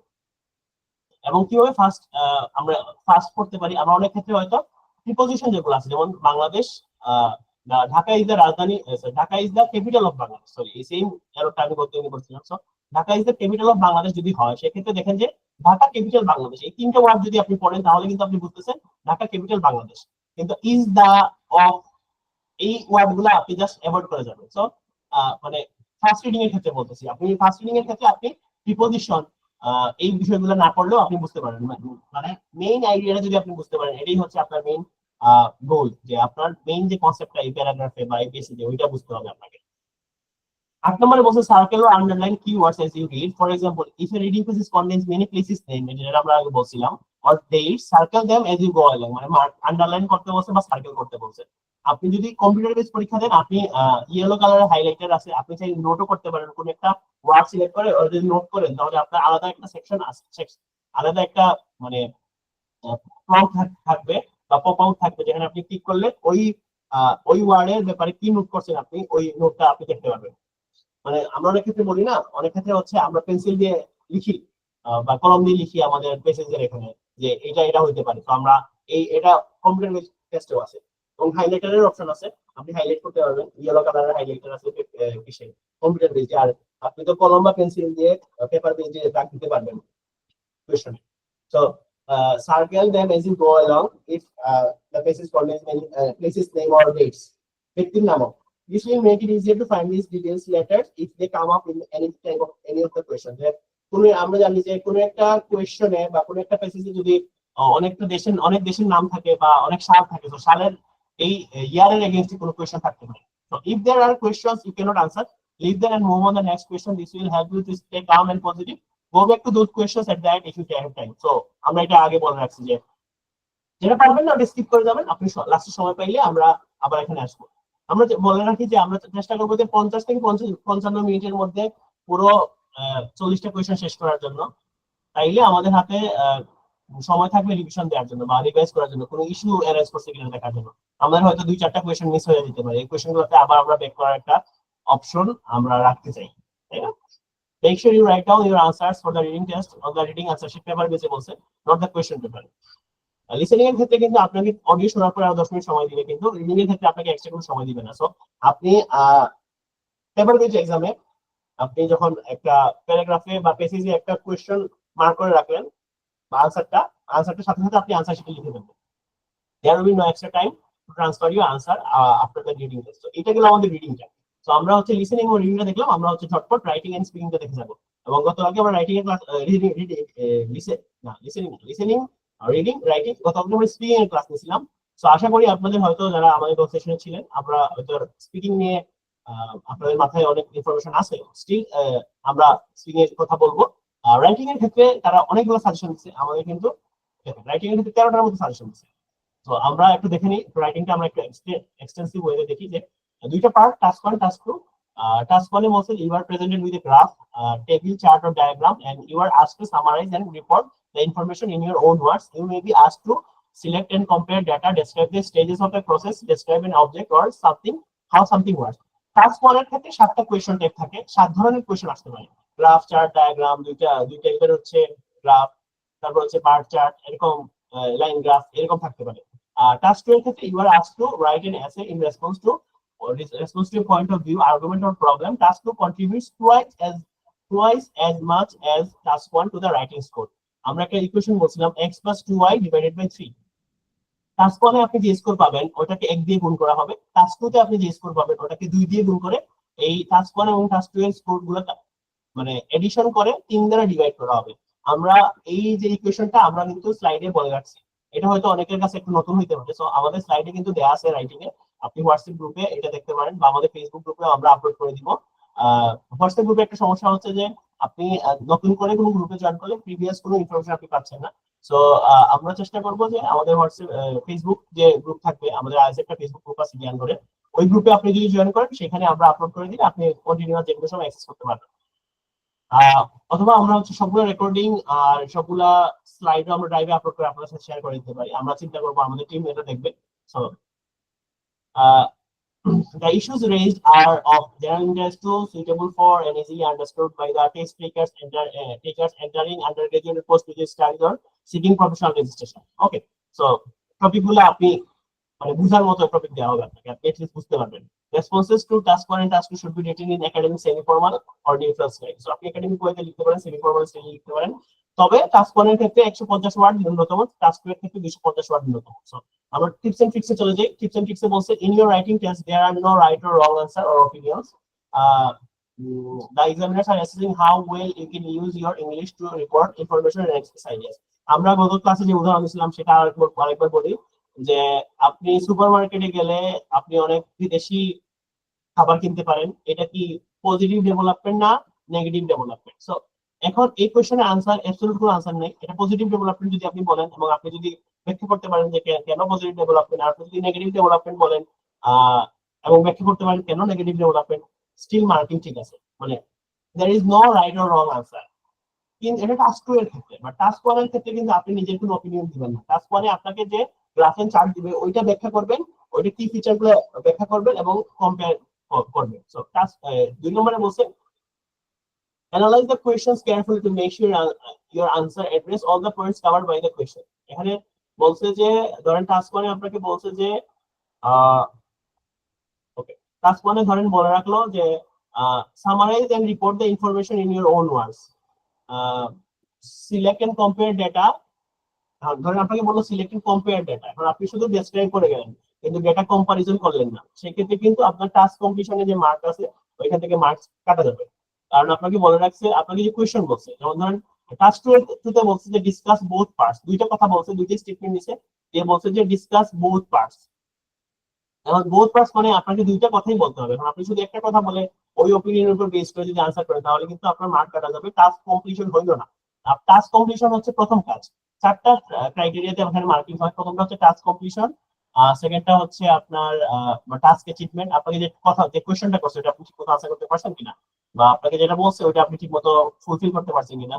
2 নম্বরে হচ্ছে আপনার কোহেরেন্স এন্ড কোহেশন, আপনার স্ট্রাকচারগুলো ঠিক আছে কিনা, আপনার সেন্টেন্স মেকিং গুলা একটার সাথে একটা ইন্টারকানেক্টেড আছে কিনা। আর 3 নম্বর হচ্ছে লেক্সিক্যাল রিসোর্স বা আপনার ভোকাবুলারি, আর লাস্ট হচ্ছে গ্রামাটিক্যাল রেঞ্জ এন্ড অ্যাকুরেসি, আপনার গ্রামার ঠিক আছে কিনা, আপনার সেন্টেন্স মেকিং এর স্ট্রাকচার গুলো সুন্দর কিনা। এই টাইপের চারটা ক্রাইটেরিয়াতে আপনার মার্কিং হয়। 3 নম্বরে বলতেছে যে notice the minimum word limit if you write less than 150 words for task 1 and less than 250 words for task 2 you will lose marks. আপনি হয়তো খুবই ভালো লিখছেন কিন্তু আপনি 250 ওয়ার্ডের জায়গায় 245 ওয়ার্ড বা 240 ওয়ার্ড লিখছেন, আপনার মার্ক কাটা যাবে। 150 ওয়ার্ডের জায়গায় আপনি 140 ওয়ার্ড লিখছেন, আপনার মার্ক কাটা যাবে। আমরা সাজেশন দিই যে আপনি টাস্ক 1 এ 185 ওয়ার্ড বা 190 ওয়ার্ডের মতো লিখেন, টাস্ক 2 তে 350 ওয়ার্ড লিখেন। আপনার যত বেশি লিখবেন কোনো সমস্যা নেই, জাস্ট শুধু যত বেশি লিখবেন আপনি শুধু টাইমের মধ্যে কভার করতে হবে। আর হচ্ছে আপনি জাস্ট ইলেভেন কথাবার্তা লিখলে তো হবে না। তো আপনি যদি 250 ওয়ার্ড লিখতে চান কোনো সমস্যা নেই, বাট আপনি যদি একটু বেশি লিখতে পারেন 350 ওয়ার্ড লিখতে পারেন, একটা সাফিসিয়েন্ট আনসার হইলো। সাথে সাথে হচ্ছে আপনার কিন্তু আপনি যত বেশি লিখতে চাইবেন আপনার কিন্তু এরর হওয়ার সম্ভাবনা তত বেশি থাকবে। তো আপনি চেষ্টা করবেন যে একটা সাফিসিয়েন্ট 350 ওয়ার্ডের মধ্যে আপনি আনসারটা করে দেবেন। Be careful to use your own words because the examiner will not include words copied from the question in the word count. So, okay, আপনারা যে কোয়েশ্চনটা লিখছেন, ধরেন আপনাকে বললো যে কোয়েশ্চনে একটা কথা লিখতে, সো আপনি কিন্তু একটু প্যারাফ্রেজ করে লিখবেন, আপনি নিজের মতো করে লিখবেন আনসারে। আমরা বলে রাখি যে টাস্ক 1 টাস্ক 2 দুটোতেই হচ্ছে আপনাকে যে কোয়েশ্চন দিল ওই কোয়েশ্চনটা প্যারাফ্রেজ করে লিখবেন। মানে কোয়েশ্চনে যেটা কথাটা বলছে, যেমন ধরেন আমাদের একটা কোয়েশ্চন দিল যে কোন একটা কোয়েশ্চন দেওয়া হলো, তো এই কোয়েশ্চনটা যখন আমরা আনসার করবো তো আগে প্রথমে আমরা কোয়েশ্চনটা অ্যাড্রেস করবো যে এই আমাদের উপরে গ্রাফসে বলা হচ্ছে যে এই বিষয়টা। সো এরপরে আমরা লিখে শুরু করলাম। You must write both your answers in full, not in note form or in bullet points. You must arrange your ideas in paragraphs to show the examiner that you are able to organize your main and supporting parts. এখানে coherence and কোহেশনে যেহেতু marks আছে, আপনি প্যারাগ্রাফিং আপনার organising এর উপর একটা marks আছে, এজন্য আপনাকে অবশ্যই আনসারটা প্যারাগ্রাফ আকারে আনসার করতে হবে। আপনি যদি বুলেট পয়েন্টে আনসার করেন ওই আনসারটা হবে না, আপনাকে ফুল সেন্টেন্সে আনসার করতে হবে। তো আমরা গত সেশনে লিখছিলাম যে টাস্ক 2 এর ক্ষেত্রে আমরা 5টা প্যারাগ্রাফ করব। প্রথম প্যারাগ্রাফে ইন্ট্রোডাকশন, লাস্টের প্যারাগ্রাফে হচ্ছে সামারি, মানে 2 3 4 প্যারাগ্রাফে আমরা যে কথাগুলো বললাম ওগুলোকে সামারাইজ করে আমরা 5 নাম্বার প্যারাগ্রাফে লিখব। এই যে মনে একটা কোয়েশ্চেন যে সুপারমার্কেটে গেলে আমরা ফরেন ফুড কিনতে পারি, ওই ফরেন ফুডের এটা পজিটিভ না নেগেটিভ ডেভেলপমেন্ট। আপনি যদি পজিটিভ ডেভেলপমেন্ট বলেন তখন কিন্তু প্যারাগ্রাফ 2 এবং প্যারাগ্রাফ 3 তে দুইটা উদাহরণ দিবেন, দুইটা কথা বলবেন। যেমন পজিটিভ ডেভেলপমেন্ট কি হতে পারে, ফরেন ফুডের প্রোডাক্ট করলে, প্রোডাক্ট কিনলে বা ফুড কিনলে তার কালচার সম্বন্ধে আমি হয়তো জানতে পারছি, তার দেশে কি টাইপের খাবার আছে ওইটা আমি জানতে পারছি, তার মানে কালচারাল এক্সচেঞ্জ হচ্ছে। আপনি উদাহরণ দিতে পারেন, আমরা গত ক্লাসে উদাহরণ দিয়েছিলাম যে সুশি, সুশিটা হচ্ছে জাপানিজ খাবার, তো জাপানিজ কালচার সম্বন্ধে আপনি হয়তো জানতে পারেন, একটা উদাহরণ দিলেন। প্যারাগ্রাফ সিতে আপনি লিখবেন যে পজিটিভ ডেভেলপমেন্ট টু, যদি আপনি পজিটিভ ডেভেলপমেন্ট আনসার করেন, ধরেন হচ্ছে সাপ্লাই চেইনের একটা কাজ আছে, ইম্পোর্ট এক্সপোর্টের বিজনেসটা হচ্ছে, যেমন উদাহরণ হিসাবে দিতে পারেন যে এই সুপার মার্কেটে যে এই যে প্রোডাক্টটা ফরেন থেকে আসলো, কার্গো করে আসছে, তো কার্গোর যে ড্রাইভার আছে বা যারা মাল আদান প্রদান করলো, তাদের যে চাকরিটা হচ্ছে, তারা যে ইকোনমিক ডেভেলপমেন্ট হচ্ছে, বা বাংলাদেশ এবং জাপানের একটা অবশ্যই তাদের মধ্যে একটা বন্ডিং বাড়তেছে, যে একজন প্রোডাক্ট বিক্রি করতেছে আর একজন প্রোডাক্ট কিনতেছে। তো যে প্রোডাক্ট কিনতেছে তার কি ফায়দা হচ্ছে, তার দেশের মানুষ এই প্রোডাক্টটা খাইতে পারতেছে, আর যে বিক্রি করলো সে রপ্তানি করলো বা এক্সপোর্ট করলো, তার একটা ফাইন্যান্সিয়াল বেনিফিট হচ্ছে। তো ইকোনমিক ডেভেলপমেন্ট বলতে পারেন আপনি উদাহরণ মানে টুতে। আর নেগেটিভ একটা কথা বলবেন যে একটা নেগেটিভ ডেভেলপমেন্ট কি হতে পারে, একটা মানে কন্ট্রাস্টে একটা কথা বলতে পারেন যে আপনি যদি সবসময় ফরেন প্রোডাক্ট গুলো কিনেন, সেক্ষেত্রে কিন্তু লোকাল এবং স্মল এবং মিডিয়াম টাইপের যে বিজনেসম্যান আছে তাদের কিন্তু একটা সমস্যা হয়ে যাচ্ছে। তারা কিন্তু স্মল এন্ড মিডিয়াম লেভেলের যে বিজনেসম্যান আছে তারা হয়তো তাদের জিনিসটা সেল কম হয়ে যাচ্ছে, যেহেতু আপনি সুপার মার্কেট থেকে সবকিছু কিনতেছেন। তারপরে সামারি করলেন যে যদিও এটা ইস্যু অ্যারাইজ করে যে আমাদের স্মল বিজনেসম্যানরা তাদের হয়তো সেল কমে যেতে পারে, স্টিল আমরা বৃহত্তর স্বার্থে আমরা দেখি যে কালচারাল ডেভেলপমেন্ট, ইকোনমিক ডেভেলপমেন্টের কারণে আমরা বলতে পারি যে এটা একটা পজিটিভ ডেভেলপমেন্ট। ওকে, তারপরে বলতেছে যে 6 নম্বরে বলছে you don't have to write very long sentences to do well in your writing test. If sentences are too long, they will become less coherent and also make it harder for you to control the grammar. আপনি যখন অনেক বড় sentence লিখবেন তখন কিন্তু এখানে অনেক বেশি কম্পাউন্ড ওয়ার্ড বা কমপ্লেক্স ওয়ার্ড ইউজ করতে হবে। এজন্য আপনি চেষ্টা করবেন যে ওয়ার্ডটা যথাসম্ভব একটু লিমিটের মধ্যে রাখার, এবং অবশ্যই আপনি কম্পাউন্ড কমপ্লেক্স সেন্টেন্স ইউজ করবেন, কারণ সিম্পল কমপ্লেক্স কম্পাউন্ড এই টাইপের সেন্টেন্স ইউজ করার জন্য একটা মার্কিং আছে গ্রামাটিক্যাল রেঞ্জে। কারণ আপনি যখন মাল্টিপল টাইপের সেন্টেন্স ইউজ করতে পারবেন, মাল্টিপল গ্রামাটিক্যাল রেঞ্জ আপনার থাকবে, আপনার কিন্তু গ্রামাটিক্যাল রেঞ্জ এন্ড অ্যাকুরেসির উপর একটা মার্ক আছে, 25% মার্ক কিন্তু গ্রামাটিক্যাল রেঞ্জ এন্ড অ্যাকুরেসির উপর। স্টিল আপনি যদি লম্বা লম্বা সেন্টেন্স লিখতে যান, সেক্ষেত্রে কিন্তু আপনি হয়তো কন্ট্রোল হারিয়ে ফেলতে পারেন। কন্ট্রোল, এবং আপনি যদি পেপার ওয়াইজ পরীক্ষা দেন এবং লম্বা সেন্টেন্স লিখতে গিয়ে আপনি যদি মনে হয় না এই সেন্টেন্সটা কেটে দিই, তখন কিন্তু একটা নেগেটিভ ইমপ্রেশন ক্রিয়েট হতে পারে। মার্ক অবশ্যই কাটবে না, আপনি কাটাকাটি করছেন বলে আপনার মার্ক কাটবে না, কিন্তু আপনার একটা প্রেজেন্টেশনের একটা ব্যাপার আছে। আপনি ঠিকমতো যদি প্রেজেন্ট করতে না পারেন, আপনি কি লিখতে পারছেন, তাহলে কিন্তু আপনার মার্কিং পাচ্ছেন। ওকে, আমরা একটু আগাই। সেটা হচ্ছে in academic writing task 1, you have to select and compare relevant information from data presented in a graph, table or diagram. In your introduction, do not copy the text from the question. Use your own words. You shouldn't try to intercept or give reasons for the data. Keep your response factual. এখানে task 1 এর ক্ষেত্রে কয়েকটা suggestion দিচ্ছে যে আপনাকে যে question বলছে directly কোশ্চেনটা আপনি লিখবেন না, একটু নিজের ভাষায় লিখবেন, ইন্ট্রোডাকশন নিজের মতো করে প্যারাফ্রেজ করে লিখবেন কোশ্চেনটা, এবং আপনি ডেটা ইন্টারপ্রেট করতে যাবেন না। ইন্টারপ্রিটেশন মানে কি, মানে আপনার নিজের যে এক্সিস্টিং নলেজ আছে এটার সাথে কম্পেয়ার করতে যাবেন না। শুধুমাত্র ফ্যাকচুয়াল যে ডেটা আছে, আপনার শুধুমাত্র হচ্ছে আপনার ছবিতে যে ডেটা দেওয়া বা টেবিলে যে ডেটা দেওয়া আছে ওই ডেটাগুলো অ্যানালাইসিস করবেন, কম্পেয়ার করবেন। এখানে নিজের কোনো অপিনিয়ন দিতে যাবেন না। অপিনিয়নের জন্য আপনার টাস্ক টুটা আছে। টাস্ক টু এর ক্ষেত্রে বলতেছে task two of the academic writing test is an essay, 250 word ন্যূনতম একটা এসে। Don't forget to plan your essay structure before you start writing. You should include an introduction, ideas to support your argument or opinion, real life examples to illustrate your points, and a conclusion based on the information you have provided. এখানে কয়েকটা কথা বলছে। প্রথমটা হচ্ছে যে আমরা বললাম যে টাস্ক টু এর জন্য আপনি 5টা প্যারাগ্রাফ লিখবেন। তো প্রথম প্যারাগ্রাফ এবং লাস্টের প্যারাগ্রাফ বলছে যে ইন্ট্রোডাকশন এন্ড কনক্লুশনে 2টা প্যারাগ্রাফ থাকবে, আর মধ্যখানে হচ্ছে ধরেন আরো 2টা বা 3টা প্যারাগ্রাফ আপনার মতো করে আপনি প্যারাগ্রাফ লিখলেন। প্যারাগ্রাফ লেখার পরে প্রত্যেকটা প্যারাগ্রাফে আপনাকে রিয়েল লাইফ এক্সাম্পল দিতে হবে। এখন এমন না যে রিয়েল লাইফ এক্সাম্পলটা আপনার পুরো আপনার জীবন থেকে হইতে হবে, আপনি রিয়েল লাইফ এক্সাম্পল দিবেন। এক্সাম্পল দেওয়ার পরে ওইটা রিলেট করবেন যে আপনি যে আইডিয়াটা ডেভেলপ করছেন ওই আইডিয়াটা আপনাকে অবশ্যই এক্সিকিউট করার জন্য একটা এক্সাম্পল দিতে হবে। এরপরে বলতেছে you have 40 minutes to write your task two essay. আমাদের কিন্তু কোশ্চেনে বলা থাকে যে you should spend 40 minutes in this task. এটা কিন্তু যে কেমব্রিজের বই যখন আপনি সলভ করবেন তখন দেখবেন। তো টাস্ক 1 যেহেতু টাস্ক 1 থেকে টাস্ক 2 এর মার্ক ডাবল এবং টাইম 60 মিনিটস, তো এজন্য টাস্ক 1 এ বলছে যে 20 মিনিট সময় রাখতে, টাস্ক 2 এ বলছে 40 মিনিট সময় রাখতে। এর মানে এই না যে টাস্ক 1 এর 20 মিনিট সময়ের পর আপনার টাস্ক 1 আপনি আনসার করতে পারবেন না। আপনি চাইলে আগে টাস্ক 1 আনসার করতে পারেন, পরে টাস্ক 2 আনসার করতে পারেন। আপনি চাইলে আগে টাস্ক 2 আনসার করতে পারেন, পরে টাস্ক 1 আনসার করতে পারেন। এখানে বলছে you have 40 minutes to write your task to essay. Make sure you give yourself up to 5 minutes to plan your answers before you writing. Also leave 5 minutes at the end to review your answer and check for mistakes.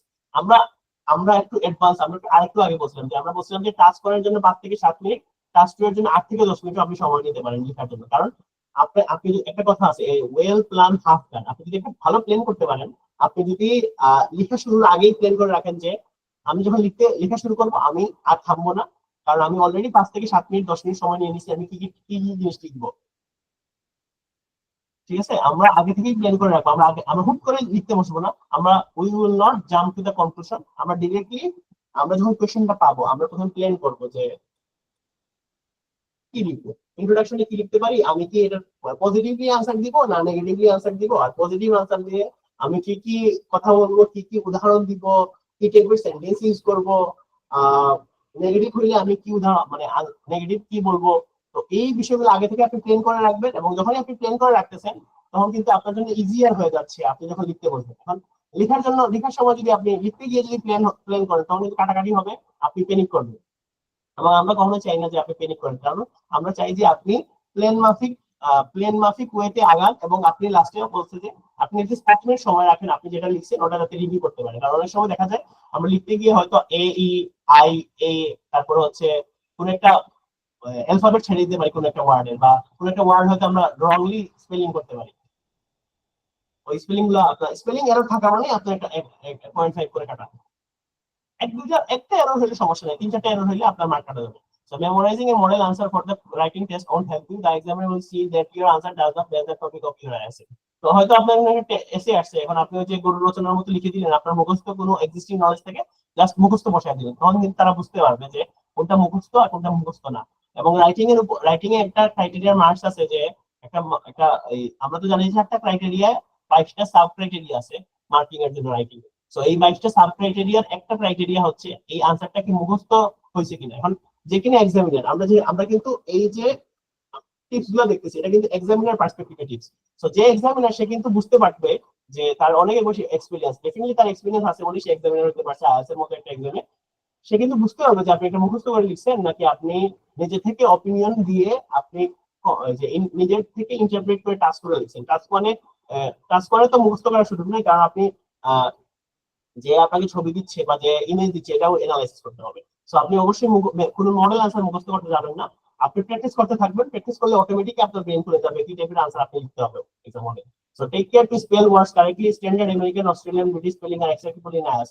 এখানে একটা বিষয় হচ্ছে আপনি যখন British টাইপের spelling বলবেন, যেমন ধরেন আমরা আগে বলছি যে ব্রিটিশরা কালার ফেভারিট এসবে ইউ ইউজ করে, আমেরিকান ইউ ইউজ করে না। কারণ আপনি এক জায়গায় লিখলেন কালার ইউ দিয়ে, আরেক জায়গায় লিখলেন ফেভারিট ইউ ছাড়া, তখন কিন্তু আপনার মার্ক কাটা যাবে। কারণ ব্রিটিশ আপনি যখন ব্রিটিশ টাইপের স্পেলিং লিখবেন পুরোটা সময় ব্রিটিশ টাইপের স্পেলিং লিখবেন, আপনি যখন আমেরিকান টাইপের স্পেলিং লিখবেন পুরোটা টাইমে আমেরিকান টাইপের স্পেলিং লিখবেন। আর আপনি হচ্ছে আমেরিকান লিখতে পারেন, অস্ট্রেলিয়ান লিখতে পারেন, ব্রিটিশ লিখতে পারেন, কোনো সমস্যা নেই, কিন্তু মিক্স করবেন না। আপনি যেটা লিখবেন পুরোটা ওই টাইপের লিখবেন। ওকে, সো আমরা রাইটিংটা ক্লোজ করে দিব। সেটা হচ্ছে যে make your position or point of view as clear as possible with your essay for academic writing task 2.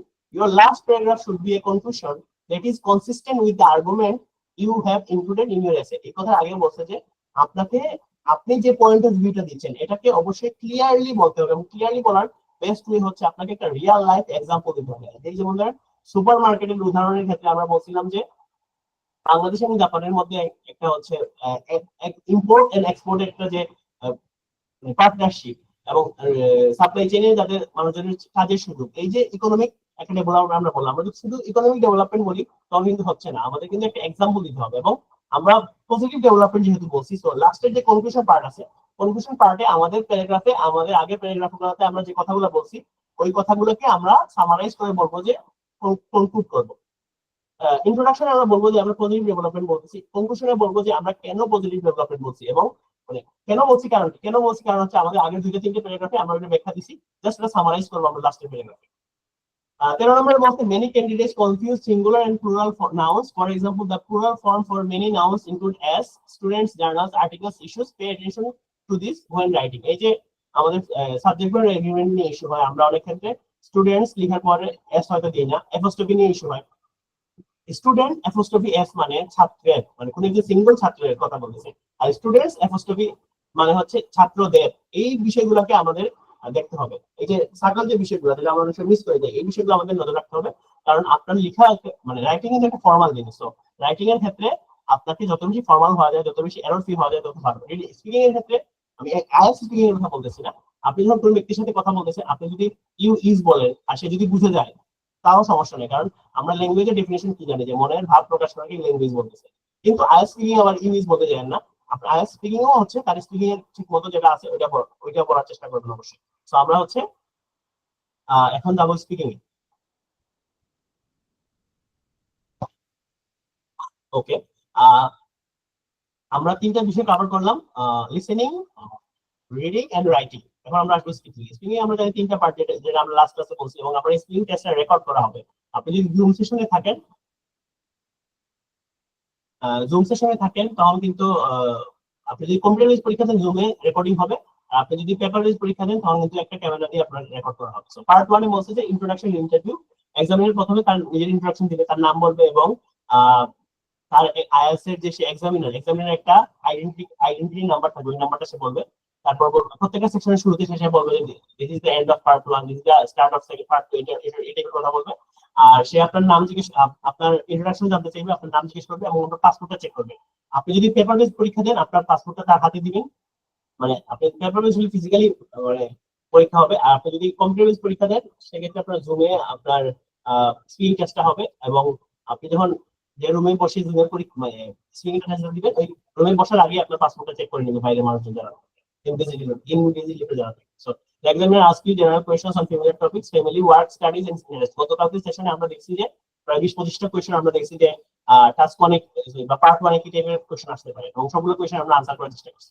এবং টাস্ক পার্ট 2 এর ক্ষেত্রে, পার্ট 2 3 এর ক্ষেত্রে আমরা 5টা মডেল কোয়েশ্চেন দেখছিলাম যে কি টাইপের আনসার হতে পারে সেটা আমরা বলছিলাম। সো ইন্ডিভিজুয়াল রং টার্নের ক্ষেত্রে বলছে 3-4 minutes. The examiner gives you a task card and asks you to talk about a particular topic and which includes points you can cover in your talk. You are given 1 minute to prepare your talk. You are given a pencil and paper to make notes. You talk for 1 or 2 minutes, 1 to 2 minutes on the topic. The examiner then asks you 1 or 2 questions on the same topic. আপনাকে হচ্ছে একটা cue card দিবে, আপনি computer base পরীক্ষা দিলে আপনার screen share করে আপনাকে হচ্ছে কোয়েশ্চেন দিবে, এবং প্রত্যেকটা টাস্কের ক্ষেত্রে কোন একটা টপিক নিয়ে ধরেন বলবো যে আপনি এমন একজন ব্যক্তি একটা ট্যুরের নাম বলেন বা একটা জার্নির নাম বলেন, জার্নির কথা বলেন যেটা কিনা আপনি গাড়ি করে কোন একটা জার্নি করছেন, দেন প্রত্যেকটা কিউ কার্ড বলে, যেটা মানে কিউ কার্ডের এগেইনস্টে 4টা কোয়েশ্চেন থাকবে। সো ওই কোয়েশ্চেন গুলা আপনি আনসার করতে হবে ওই 1-2 মিনিটের মধ্যে, মানে আপনি যেটা ডেসক্রাইব করবেন ওই ডেসক্রিপশনের মধ্যেই 4টা কোয়েশ্চেনের আনসার থাকতে হবে। এখন আপনাকে একটা পেন্সিল এবং একটা সাদা কাগজ দেওয়া হবে। এখন আপনাকে 1 মিনিট সময় দেওয়া হবে নোট করার জন্য। তো আমরা যে সাজেশনটা দিচ্ছিলাম যে কিভাবে আপনি নোট করবেন, প্রথমত আপনি প্রত্যেকটা কোয়েশ্চেনের আনসারটা করে ফেলেন। যে 4টা কোয়েশ্চেনের ধরেন একটা কোয়েশ্চেন থাকলে এরকম যে কোনো একজন ইনফ্লুয়েন্সিয়াল ব্যক্তি যে কিনা আপনার লাইফে অনেক বড় ইনফ্লুয়েন্স আছে, প্রথম কোয়েশ্চেন হতে পারে ওই ব্যক্তিটাকে, ওই ব্যক্তির সাথে আপনার পরিচয় কিভাবে, ওই ব্যক্তি আপনার লাইফে কিভাবে কি জায়গায় মানে ইনফ্লুয়েন্স আছে। ধরেন আপনি আনসার করলেন এটা আমার বাবা, ব্যক্তি হচ্ছে আমার বাবা। সো আপনি ধরেন একটা নোট করলেন, বুলেট পয়েন্ট দিয়ে নোট করলেন যে মাই ফাদার। সেখানে হচ্ছে মাই ফাদারের সাথে আমার পরিচয় কেমনে, বাই বার্থ। তারপরে লিখলেন যে ডে টু ডে লাইফ, তারপর আমার বাবা আমার জন্য হিরো, এরকম কয়েকটা 5-6টা কিওয়ার্ড লিখলেন। সো কিওয়ার্ড লেখার পর আপনি যখন কথা বলতে যাবেন, ওই কথা বলতে গেলে তখন এই প্রত্যেকটা কিওয়ার্ডের এগেইনস্টে আপনি 2-3টা সেন্টেন্স মেক করে রাখলেন, এরকম হচ্ছে আপনি কথা বলে গেলেন। এবং ন্যূনতম 1 থেকে 2 মিনিটের মতো কথা বলার সুযোগ দিবে আপনাকে। অনেক ক্ষেত্রে 1 মিনিট 1.5 মিনিটের পরে আপনাকে এক্সামিনার স্টপ করে দিবে যে ইউ মে স্টপ নাও। অনেক সময় হয়তো আপনি কথা বলতে যাচ্ছেন আপনাকে বলতেছে যে you may stop now, still আপনি কথা বলবেন, বিষয়টা একটু নেগেটিভ হবে। আপনাকে যখন বলবে ইউ মে স্টপ আপনি সাথে সাথে থেমে যাবেন, অথবা আপনি যে সেন্টেন্সটা কনক্লুড করতেছেন ওই সেন্টেন্সটা আপনি কনক্লুড করতে পারেন, এই সুযোগটা আপনাকে দিবে, কোনো সমস্যা নেই। অথবা সে আপনাকে এমন জায়গায় থামাবে যেখানে আপনি সেন্টেন্স কনক্লুড করতে পারেন ভেরি ইজিলি। চেষ্টা করবেন আপনাকে এক্সামিনার থামানোর আগ পর্যন্ত কথা বলার জন্য, তাই না? তো এইটার জন্য আমরা কি বলছিলাম সেটা হচ্ছে, এটা যেহেতু মনোলগ, পুরোটা সময় 2 মিনিট আপনাকে কথা বলতে হচ্ছে, প্র্যাকটিসের বিকল্প নেই। আপনি মেকারের বই ইউজ করতে পারেন, আবার আবার না, অবশ্যই প্রথমে আইএলটিএস এর 10 থেকে 19 নম্বর বইয়ে যতগুলো কিউ কার্ড আছে সবগুলো 40টা আছে, সবগুলো আপনি এক বসাতে না, আপনার সময় করে হচ্ছে আপনি সলভ করবেন, আপনি রেকর্ড করে রাখবেন। আমরা জানি যে রেকর্ড করে রাখবেন, দেন আপনি পরবর্তীতে দেখবেন যে কোন কোন জায়গায় আপনার ইস্যু হচ্ছে। আমরা কিন্তু আমরা জানি যে আমাদের কোন জায়গায় এরর হচ্ছে। সো এরর গুলো আইডেন্টিফাই করাটা আমাদের সবচেয়ে বড় টাস্ক। আমরা যদি এরর আইডেন্টিফাই করতে না পারি সেক্ষেত্রে কিন্তু আমরা আমাদের প্রবলেম গুলা সলভ করতে পারবো না, এবং প্রবলেম সলভ না করলে আমরা একটা ডিসেন্ট ব্রেন স্কোর পাবো না। Part 3 তে বলছে two-way discussion. The examiner asks further questions that are connected to the topic of part 2. This gives you an opportunity to discuss more general issues and ideas. আপনাকে যে cue card দিছে, so আপনাকে হয়তো cue card দিলে influencer ব্যক্তি কি আপনার জীবনে, আর হচ্ছে ইনফ্লুয়েন্সার বা বিভিন্ন টাইপের সোশ্যাল মিডিয়া ইনফ্লুয়েন্সার নিয়ে হয়তো আপনাকে ফার্দার কোয়েশ্চেন করতে পারে। স্পিকিং টিপস এন্ড ট্রিক্স আমাদের 10টা আছে। এখানে বলছে যে in the lead up to the speaking test, make sure you take the time to practice speaking English with friends at work or on the phone. You should also consider recording yourself so that you are confident speaking English during your test. So আপনি ধরেন কোনো একটা বন্ধুর সাথে কথা বলেছেন, তখন কিন্তু এই জিনিসটা আপনার রেকর্ডেড থাকতেছে না, আপনি পরে ইভালুয়েট করার সুযোগ নেই। কিন্তু আপনি যখন আপনি ধরেন হচ্ছে ফোনে এই রেকর্ড করতেছেন, ওই ধরেন ফোনে হচ্ছে আপনি রেকর্ড করতেছেন ভিডিওতে ফ্রন্ট ক্যামেরা দিয়ে, ধরেন ফ্রন্ট ক্যামেরা দিয়ে আপনি রেকর্ড করতেছেন, তখন কিন্তু আপনি পরবর্তীতে চেক করতে দেখতে পারবেন যে আপনার কোন কোন জায়গায় এরর ছিল, আপনি নিজেও বুঝতে পারবেন। যেমন ধরেন আপনি যখন আমতা আমতা করেন, তার মানে কি আপনার আমতা আমতা করার সমস্যা আছে, স্টাটারিং আছে, আপনি হয়তো কথা সেন্টেন্স মেক করতে সমস্যা হচ্ছে। তারপর রেকর্ডিং থাকলে আপনি বুঝতে পারবেন যে কোন কোন ওয়ার্ড গুলো আপনি রিপিটেটিভ ওয়ার্ড ইউজ করতেছেন। আপনি একটা ওয়ার্ড বারবার যদি ইউজ করেন, সেক্ষেত্রে কিন্তু আপনার ওই লেক্সিক্যাল রিসোর্স বা ভোকাবুলারি যে মার্কিংটা ওটা একটু কমে যাবে। আমরা গতকালকে 12টা সাজেশন দিছিলাম স্পিকিং এর জন্য। একটা সাজেশন এখন ছিল যে আপনি কোন একটা স্পিকিং বাডি খুঁজে বের করেন, যে যার সাথে কিনা আপনি রেগুলার প্র্যাকটিস করবেন।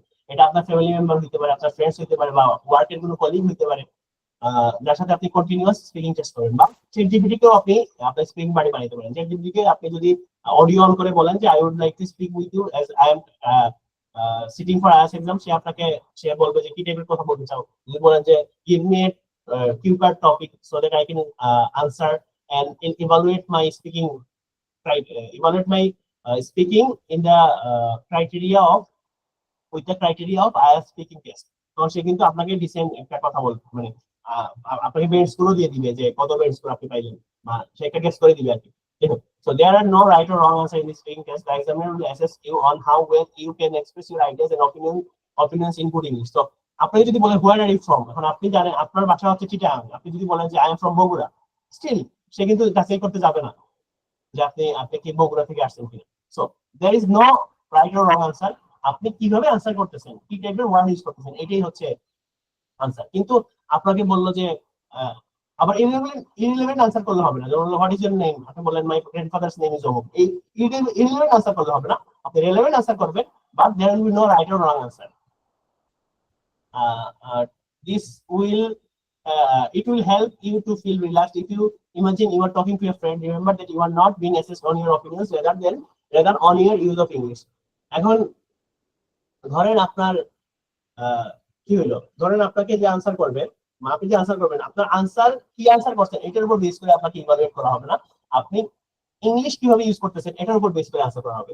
এবং আপনি যদি পরীক্ষার হলে গিয়ে মনে করেন যে আমি তো পরীক্ষার হলে চলে আসছি বা এক্সাম হলে গিয়ে মনে করেন, তখন আপনি জাস্ট একটা ফ্রেন্ডলি কনভারসেশন, আপনি যদি না পারেন আপনাকে বলবেন এই তুমি কেন পারো নাই, তুমি তো প্র্যাকটিস কেন করো নাই, তোমার মার্ক কম আসছে, আপনি কিভাবে বলবেন না, জাস্ট আপনি যদি মানে ওয়ানও পারবেন স্কোর, স্টিল আপনার সাথে যথেষ্ট ভালো ব্যবহার করা হবে।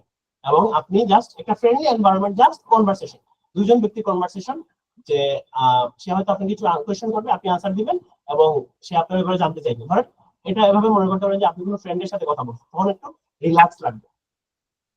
Try to avoid repeating the words used in the examiner's question. Use your own words to show the examiner your full ability. যদি আপনাকে বলে যে ধরেন এরকম কোয়েশ্চেন হলো what is your hometown, আপনি বলবেন যে I am from Sylhet, which is a tourist attraction for the people of all over the country as well as for the foreigners. So বললো যে আপনার বাড়ি কই, আপনি বলেন যে আমি সিলেট থেকে আসছি। সো সিলেট থেকে আসছি মানে কি, আমার বাড়ি হচ্ছে সিলেট, I am from অমুক, মাই হোমটাউন ইজ অমুক, দুইটা কথা কিন্তু মোটামুটি বলতেছে। যদি বলে where are you living, আপনি বলতে পারেন যে মাই current residence is in Mirpur, Dhaka. আপনি বলেন আপনি কোথায় থাকেন, আপনি বলেন যে আমার বর্তমান অবস্থান হচ্ছে মিরপুর, ঢাকাতে। তো এই যে জাস্ট আই লিভিং না বলে আপনি জাস্ট একটু মানে সিনোনিম ইউজ করলেন, তখন সে বুঝতে পারবে যে আপনার লেক্সিক্যাল রিসোর্স বা আপনার কথা বলার একটা ওয়াইড রেঞ্জ আছে। তখন মার্কিং আমরা চেষ্টা করবো যে সবসময় একটা বেটার মার্কিং পাওয়ার জন্য। তারপর বলছিল যে speak clearly and at a natural space, if you speak too quickly you may make mistakes or pronounce word incorrectly. এই যেমন ধরেন আমি অনেক স্পিডে কথা বলছি, কারণ কি আমাকে অনেক বেশি কন্টেন্ট কভার করতে হচ্ছে within 1.5 hours.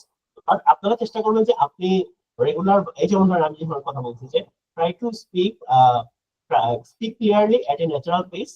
If you speak too quickly, you may make mistakes or pronounce words incorrectly. এখন আপনি এই যেমন ধরেন আমি একটা স্লো কথা বললাম তখন কিন্তু ভুলগম্য হবে এবং আপনি কিন্তু মিস্টেক্স করার যে মানে মিস্টেক্স করার ইস্যুগুলো কমে যাবে আপনার। সো আপনি চেষ্টা করবেন যে ন্যাচারাল পেসে কথা বলার জন্য আমরা রেগুলার ভয়েসে যেভাবে কথা বলি ওইভাবে কথা বলার জন্য এবং ক্লিয়ারলি কথা বলার চেষ্টা করবেন, যে বং বং এরকম না করে আপনি স্পষ্ট করে উচ্চারণ করার চেষ্টা করবেন। আর আপনি যখন স্পিডে কথা বলবেন আপনি এরর হওয়ার সম্ভাবনা বেশি থাকবে এবং আপনাকে কোন কোয়েশ্চেন করবে আপনি না বুঝলে আবার তাকে জিজ্ঞেস করবেন যে আমি কোয়েশ্চেনটা বুঝি নেই, আপনি কি আরেকবার রিপিট করতে পারবেন কিনা। অবশ্যই আরেকবার রিপিট করবে এবং আপনি যদি আস্তে আস্তে কথা বলেন, ধরেন আপনি কোয়েশ্চেনটা আপনার সাথে সাথে মাথায় আসতেছেন, আপনি 2-3 সেকেন্ড সময় নেন, 2-3 সেকেন্ড সময় নিয়ে আনসার করেন, কোনো সমস্যা নেই। Try to answer as fully as possible. Give reasons for your answer. This will help you to use a wider range of vocabulary in grammar. ধরেন আপনি বলেন do you like gardening, আপনি বলেন yes I like gardening, এটা কিন্তু কোনো answer হইল না। মানে আনসার হইলো ঠিক আছে, আপনি জানেন কেন গার্ডেনিং পছন্দ করেন, আপনি বলতে পারেন যে I utilize my free time by doing gardening. As I am a student from environmental science, I would like to contribute to the mother nature. As we know that the trees emits oxygen, and for us human we inhale oxygen for our livelihood or for our living. We need oxygen. The more trees we can plant, the better the environment will be. That is why I like gardening. এই টাইপের কথা যখন বলবেন তখন দেখেন আমি age দিয়ে কথা বলছি, মানে আমি কমপ্লেক্স সেন্টেন্স ইউজ করছি। আমার একটা স্ট্রং রিজনিং ছিল যে আমি পরিবেশের প্রতি মানে আমি পরিবেশে ভূমিকা রাখতে চাই। আমরা যেহেতু বৃক্ষ যেহেতু অক্সিজেন রিলিজ করতেছে, আমরা যেহেতু অক্সিজেন গ্রহণ করতেছি, তার মানে যত বেশি বৃক্ষ থাকবে, যত বেশি গাছপালা থাকবে, তত বেশি আমাদের অক্সিজেন গ্রহণ করার সুযোগ থাকবে এবং অক্সিজেন যখন আমরা গ্রহণ করবো তখন আমরা আরো বেটার লিভিং স্ট্যান্ডার্ড আমরা বিলং করতে পারবো। এই কারণে আমি গার্ডেনিং পছন্দ করি। এই যে আনসারটা দিলেন তখন সে বুঝতে পারবে না সত্যি সত্যি আপনি স্পিকিং সম্বন্ধে কিছু না কিছু জানেন। আমাদের কিন্তু ইমপ্রেস করতে হবে। You have to express yourself to impress the examiner. Okay. So answer in much detail as you can. Don't just say answer yes or no. Try to develop your response to each question. Draw on your own experience and give example. The examiner wants to hear whether you can talk at length on a range of topics. আমরা এই কোশ্চেনটা address করে বলছি, এই বিষয়টা address করে বলছি যে আপনার রিয়েল লাইফ এক্সাম্পল থেকে যখন আপনি কিছু বলবেন এবং রিলেট করে বলতে পারবেন তখন সে বুঝতে পারবে যে না এটা সম্বন্ধে আপনি কথা বলার যোগ্যতা রাখেন। তারপর use the correct verb tense when answering questions in the speaking test. Listen carefully to the question and notice which verb tense is used. For example, if the question is what kind of music do you like in the present, your answer should also be in the present tense. আপনাকে বললো যে what kind of music do you like, আপনি বললেন যে I liked folk music, তাইলে হলো না। আপনি বলতে পারেন যে এটা এভাবে বলতে পারেন যে previously I like folk music but as the day passes by I am into the hip hop culture, এটা বলতে পারেন। বাট আপনি যদি কোয়েশ্চেন করে আপনি প্রেজেন্টে আনসার করবেন। আপনাকে যদি ফার্স্টে বলে যে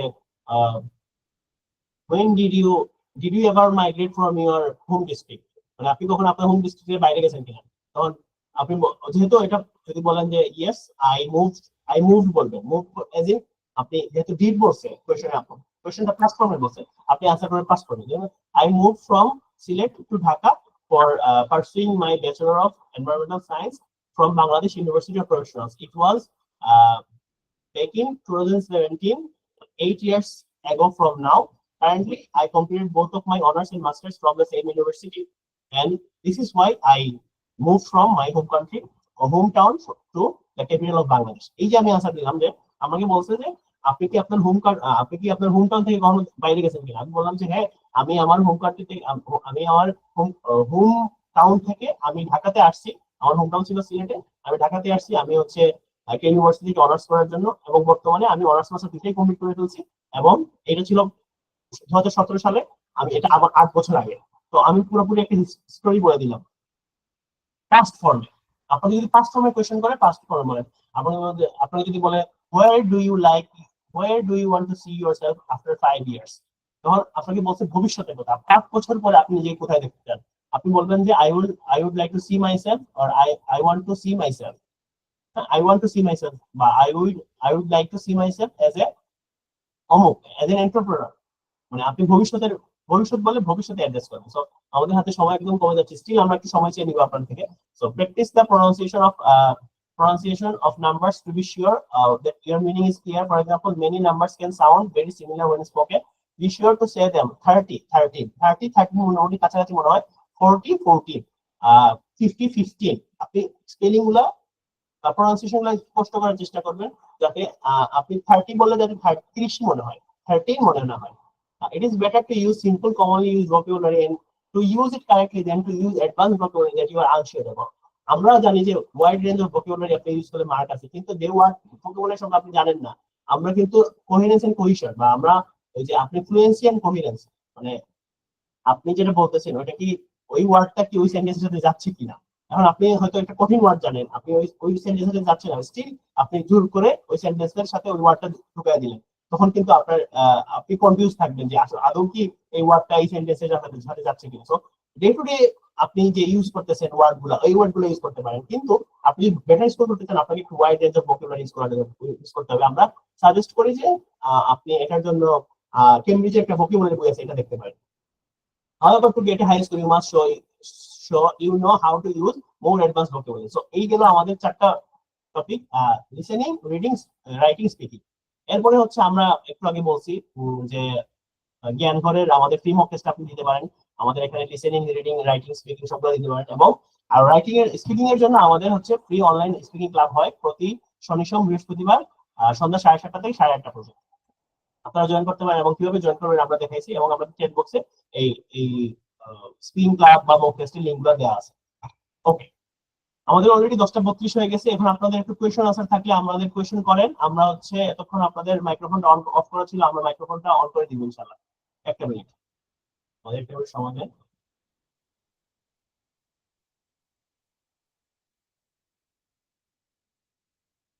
আপনি চ্যাটে মেসেজ দিতে পারবেন আপনার হচ্ছে মাইক্রোফোনটা অন করতে পারবেন সো আপনি যদি কোনো কোয়েশ্চেন থাকে আপনি আপনি চ্যাট বক্সে লিখতে পারেন আর আপনার যদি কোনো কোয়েশ্চেন থাকে আপনি আমাদের আস্কও করতে পারেন আমাদের 10:33 বাজে আমরা 10:40 এর মধ্যে ক্লোজ করে দিব কার যদি কোয়েশ্চেন না থাকে আমরা এখনই ক্লোজ করে দিতে পারি আর কার যদি কোয়েশ্চেন থাকে আমরা ফার্দার অ্যাড্রেস করব বলেন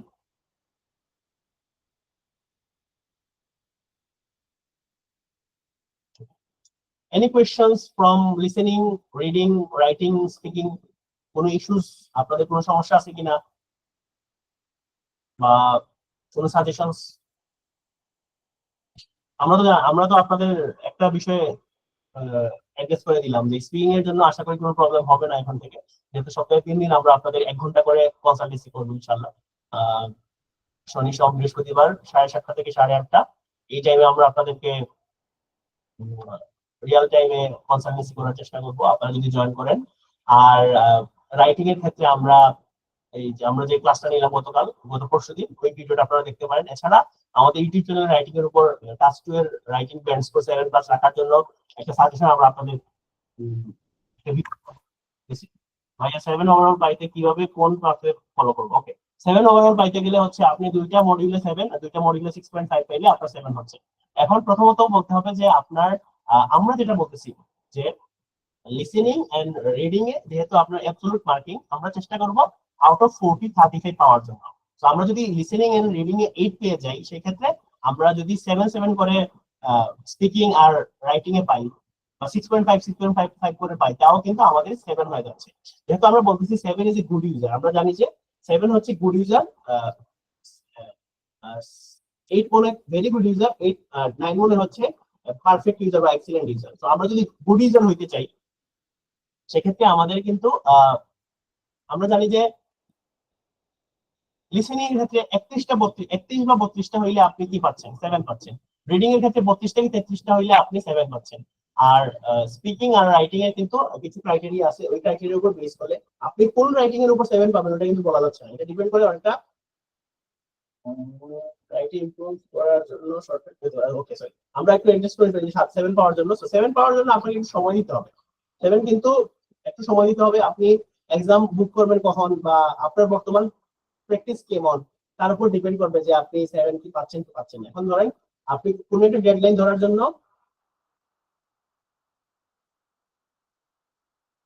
আচ্ছা বলতেছি আমরা সাকিব ভাই আমরা আপনার কোশ্চেনে আসবো সো যেহেতু 7 আমরা কথা বলতেছি যে লিসেনিং এর ক্ষেত্রে আমি যদি প্রত্যেকটা মডিউলে একটা করে সাজেশন দেই একটা সেন্টেন্সে প্রথম হচ্ছে লিসেনিং এর জন্য প্র্যাকটিসের বিকল্প নাই আপনি হচ্ছে 10 থেকে 19 এর বইয়ে 40টা কোয়েশ্চেন আছে, 40টা মডেল কোয়েশ্চেন আছে, ওটা দেখতে পারেন। সাথে সাথে দ্য আইএলটিএস লিসেনিং টেস্ট একটা ইউটিউব চ্যানেল আছে, আমরা ইউটিউব চ্যানেল লিংকটা শেয়ার করে দেব, ওখানে প্রত্যেকদিন একটা করে মডেল কোয়েশ্চেন শেয়ার করতেছে, আপনি ওটা সলভ করতে পারেন। লিসেনিং এর জন্য এই সাজেশন প্র্যাকটিসের ভিতর পড়েন, অ্যাকসেন্ট দিয়ে প্র্যাকটিস করবেন, বিভিন্ন দেশের অ্যাকসেন্ট দিয়ে, যে ব্রিটিশ, আমেরিকান, অস্ট্রেলিয়ান। রিডিং এর জন্য আপনি অনেক বেশি পড়তে হবে, আপনাকে পড়ার বিকল্প নেই, আপনি হচ্ছে বই পড়ার চেষ্টা করবেন। তাইলে হচ্ছে আপনি যত বেশি ইংলিশের সাথে আপনি এক্সপোজ হবেন, আপনি ইংলিশ আর্টিকেল পড়ার চেষ্টা করেন, ইংলিশ নিউজ পেপার রাখেন বাসায়। এখন হচ্ছে ইমাম ভাই একটা কোয়েশ্চেন ছিল রাইটিং এর ক্ষেত্রে কিভাবে ডেভেলপ করবো, আমরা দুইটা, এই কোয়েশ্চেনটা এবং আপনি যে কোয়েশ্চেন করছেন যে লিসেন আমরা 7 কেমনে পাইতে পারি। সো আমরা যদি 7 পাইতে চাই, তাহলে রাইটিং এর ক্ষেত্রে আমাদেরকে স্ট্রাকচার ধরে আগাইতে হবে। আমরা কিন্তু একটা ভিডিও করছি অ্যারাউন্ড 6 মিনিটস এর মতো, ক্লাস 2 তে আমরা 7 কেমনে পাইতে পারি। সো আপনি স্ট্রাকচার ওয়েতে ফলো করবেন, এবং আপনাদের দেখতে হবে যে মার্কিং ক্রাইটেরিয়া কি রকম। প্রথম রাইটিং এর ক্ষেত্রে 4টা ক্রাইটেরিয়া আছে মার্কিং এর। প্রথমটা হচ্ছে টাস্ক কমপ্লিশন। তো টাস্ক কমপ্লিশন মানে হচ্ছে আপনাকে যে কোয়েশ্চেন করছে ওটা আপনি সঠিকভাবে আনসার করতে পারছেন কিনা। দুই নম্বরটা হচ্ছে কোহেরেন্স এন্ড কোহেশন, আপনি যে কোয়েশ্চেনটা আনসার করতেছেন ওটা কি ঠিকমতো আপনার প্যারাগ্রাফিং ঠিক আছে কিনা, আপনার সেন্টেন্স গুলা সুন্দর করে আপনি অর্গানাইজ করতে পারছেন কিনা। 3 নম্বরটা হচ্ছে লেক্সিক্যাল রিসোর্স, আপনি কি wide range of vocabulary, uncommon vocabulary use করতে পারতেছেন কিনা। 4 নম্বরটা হচ্ছে গ্রামাটিক্যাল রেঞ্জ এন্ড অ্যাকুরেসি, আপনার স্পেলিং এরর হচ্ছে কিনা, আপনি কি different types of simple complex compound combinationals, তারপর হচ্ছে অ্যাক্টিভ প্যাসিভ ভয়েস লিখতে পারতেছেন, এই সবগুলো আপনাকে অ্যাড্রেস করতে হবে। তো অ্যাড্রেস করার জন্য আপনাকে স্ট্রাকচারটা সুন্দর করে জানতে হবে। 350 ওয়ার্ড লিখতে হবে, আমরা সাজেশন দিই যে 350 ওয়ার্ড টাস্ক এর জন্য, টাস্ক করার জন্য 1 এর জন্য 150 ওয়ার্ড, টাস্ক 1 এর জন্য আপনাকে কি ফিচারস গুলো আইডেন্টিফাই করতে হবে এবং এর মধ্যে কম্পেয়ার করতে হবে। ওকে, এটা গেল। ওকে, আমরা আসতেছি স্পিকিং এর ক্ষেত্রে। আপনি হচ্ছে একটা সাজেশন যদি দেই, আমরা স্পিকিং ক্লাবে জয়েন করতে হবে। এক ভাই কোয়েশ্চেন করছেন যে স্পিকিং ক্লাবে কি বারবার রেজিস্ট্রেশন করা লাগবে কিনা। আপনি একবার রেজিস্ট্রেশন করেন, আপনি আমাদের হোয়াটসঅ্যাপ গ্রুপে জয়েন করেন, তাহলেই কিন্তু আমরা প্রত্যেকটা স্পিকিং সেশনের আগে আমরা হোয়াটসঅ্যাপ গ্রুপে লিংকটা দিয়ে দিব, আপনি জাস্ট ওই লিংক থেকে জয়েন করতে পারবেন, সমস্যা নেই। তাহলে হচ্ছে আমরা কি কি কোয়েশ্চেন আনসার করলাম। আচ্ছা, আপুর একটা কোয়েশ্চেন, একটা বিষয় হচ্ছে যে স্পিকিং এ ভালো কেমনে করবো। স্পিকিং এ ভালো করার জন্য আপনি হচ্ছে জাস্ট র্যান্ডমলি ফ্রেন্ডের সাথে প্র্যাকটিস না করে, আপনি আপনার ফ্রেন্ডকে যদি বলেন যে তুমি আমাকে প্রতিদিন 10 মিনিট বা 15 মিনিট সময় দাও, তখন কিন্তু আপনি এই যে 40টা মডেল কোয়েশ্চেন আছে। ওকে,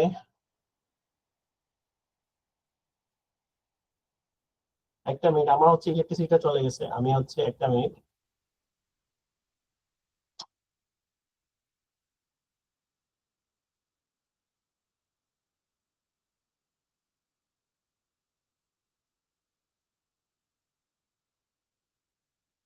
এই যে আমাদের গেছে।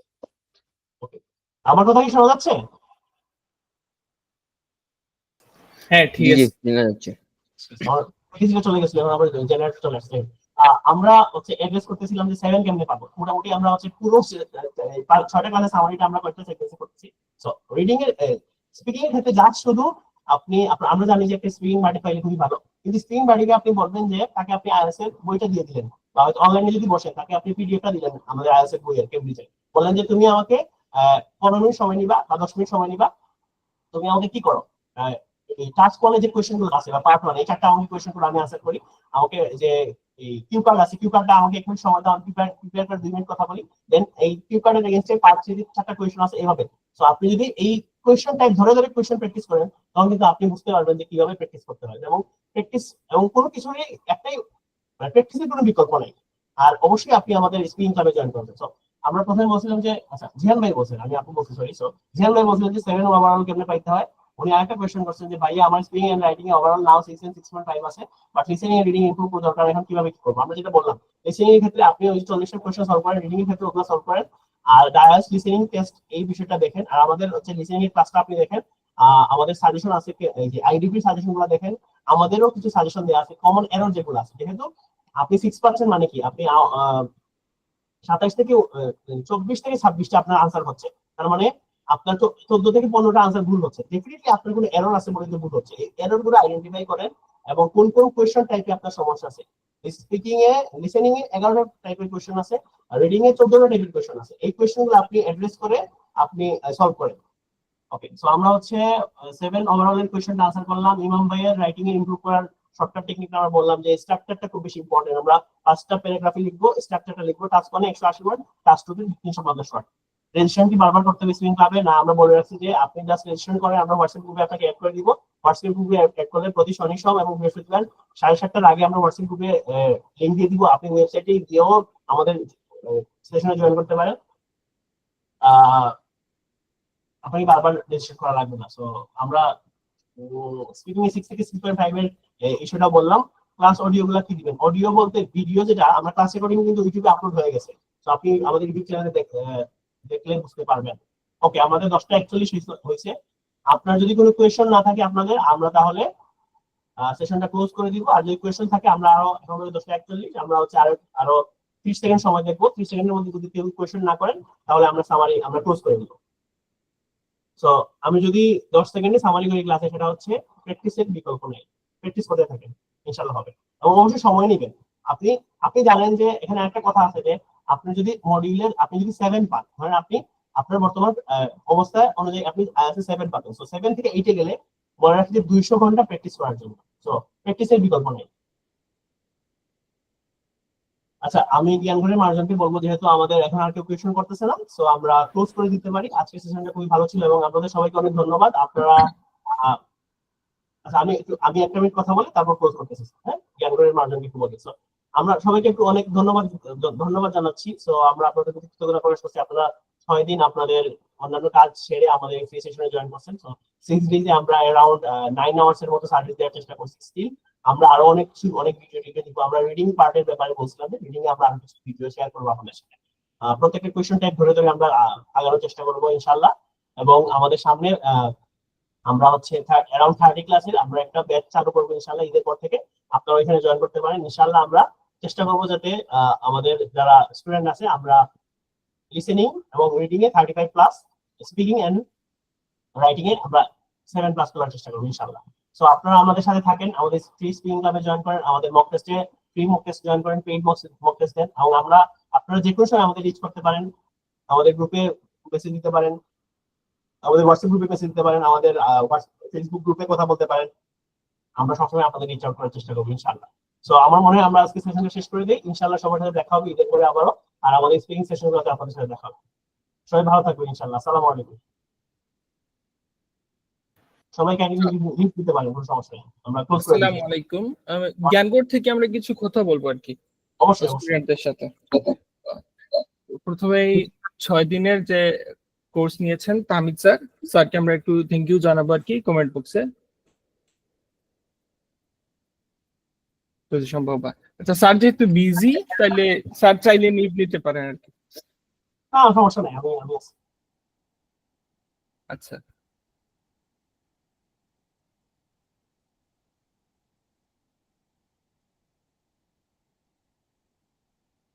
সবাই বলবেন কি আমার কথা শোনা যাচ্ছে কিনা? স্ক্রিন শেয়ার করার চেষ্টা করছি।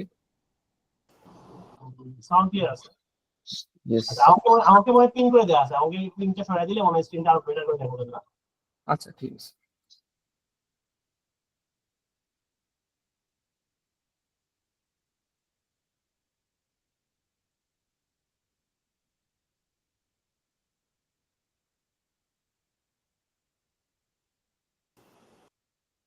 আচ্ছা, আসসালামু আলাইকুম এভরিওয়ান। আমাদের 6টা প্রি ক্লাস হয়েছে, আমাদের তাহমিদ স্যার নিয়েছেন। এর আগেও আমাদের সৈকত সেন ইনস্ট্রাক্টর, উনি একটা ক্লাস নিয়েছেন। আমরা আগামী মাসের 10 তারিখ থেকে আমরা কোর্স লঞ্চ করব আর কি, পেইড কোর্স। ফ্রি কোর্সে আমাদের অতটাও আমরা টাইম পাই নাই যে সবাইকে সব কোয়েশ্চন সলভ করা বা সবকিছু আমাদের দেখানো সম্ভব হয় নাই। সেজন্য আমরা একটি পেইড কোর্স, আমরা 2 মাসের একটা ডিউরেশনের পেইড কোর্স, আমরা ওইটা 10 তারিখ থেকে ইনশাল্লাহ আমরা শুরু করব। ওইটার জন্য জ্ঞানগো.com স্ক্রিনে দেখা যাচ্ছে, একটু মেক শিওর করবেন যে স্ক্রিন দেখা যাচ্ছে কিনা। জি জি, দেখা যাচ্ছে। আচ্ছা, জ্ঞানগো.com এ ইন্টারফেসটা এরকম দেখাবে আর কি। একটু নিচে গেলে দেখতে পারবেন যে আইএলটিএস এখন বাড়িতে বসে, ওই জিনিসটা আমাদের পেইড কোর্সের আর কি। অথবা আপনি মেইন মেনু থেকে আইএলটিএস কোর্সে গেলে এই ইন্টারফেসটা এই পেজে চলে আসবেন আর কি। মানে আজই এনরোল করুন, এখানে ক্লিক করলে আপনার কিছু ইনফরমেশন চাবে আর কি। ওই ইনফরমেশন গুলো দিয়ে আমরা কোর্সটা মূলত 8,000 টাকা ছিল প্রথমত হিসাবে, আমরা 50% ডিসকাউন্টে জিনিসটা 4,000 টাকার মধ্যে নিয়ে আসছি আর কি। কোর্সের অন্যান্য ডিটেলস আমরা এখানে নিচে পেয়ে যাবো আর কি।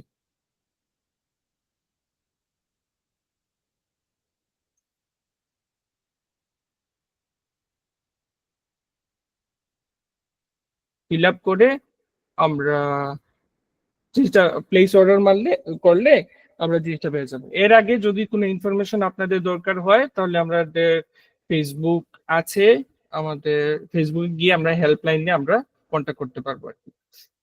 এছাড়া আমরা বিভিন্ন মক টেস্ট তামিল স্যারও দেখিয়েছেন, আমরা মক টেস্ট অফার করে থাকি আমাদের পেজ থেকে। আমরা যেহেতু হোম পেজ যাওয়ার পর এখানে মক টেস্ট নামে একটা মেন মেনুতে পেয়ে যাবেন, তখন আমরা ফ্রি মক টেস্ট এখানে ক্লিক করলে দিতে পারবো। আচ্ছা, এখানে একটা ইন্টারেস্টিং বিষয় হচ্ছে লিসেনিং, এগুলো হচ্ছে কেমব্রিজের আর কি জিনিসগুলো আমরা ফ্রি করে দিয়েছি। রাইটিং এর আমরা চেক করার ইস্যুস গুলা থাকে আমাদের আর কি, স্টুডেন্টের ক্ষেত্রে আমার হয়েছিল আর কি এই ক্ষেত্রে। তখন আমরা যদি রাইটিং টেস্টটা দিই আর কি, তখন মূলত আমাদের স্টুডেন্টের জন্য আমরা রাইটিং ইভলিউশনটা ফ্রি করে দিয়েছি। অন্যান্য স্টুডেন্টদের জন্য, আউটসাইডার এদের জন্য আমরা পেইড কিছু টাকা পেমেন্ট করতে হয় এভলিউশনের জন্য, জিনিসটা এআই করে দেবে আর কি।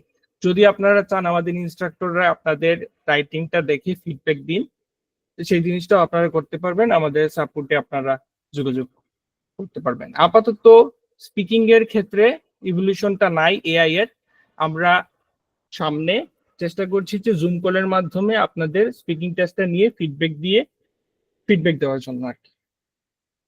এছাড়াও তাহমিদ স্যার অনেকবার বলেছেন আমাদের কোর্সে আমরা স্পিকিং ক্লাব করে থাকি। স্পিকিং ক্লাবের এখানে অপশনে গেলে আপনি একবারই রেজিস্ট্রেশন করবেন, তারপর আমাদের গ্রুপে আপনাকে নিয়ে যাওয়া হবে। ওইখানে প্রতিটা স্পিকিং টেস্টের আগে আমরা লিংক দিয়ে দিব। সন্ধ্যা 7:30 থেকে 8:30 পর্যন্ত প্রতি শনি, সোম এবং বৃহস্পতিবার আপনি এই এভেল করতে পারবেন। আপনাদের যদি কিছু কোয়েশন থাকে পেইড কোর্সের বিষয়ে আপনারা মাইক অন করতে পারেন অথবা মেসেজ অপশনে গিয়ে লিখতে পারেন। আর কোনো কোয়েরিজ থাকলে আপনারা অবশ্যই আমাদের হেল্পলাইনে যোগাযোগ করতে পারবেন। হেল্পলাইন নাম্বারটা নিচে আমাদের জ্ঞানগড় থেকে মেসেজ অপশনে দেওয়া হবে।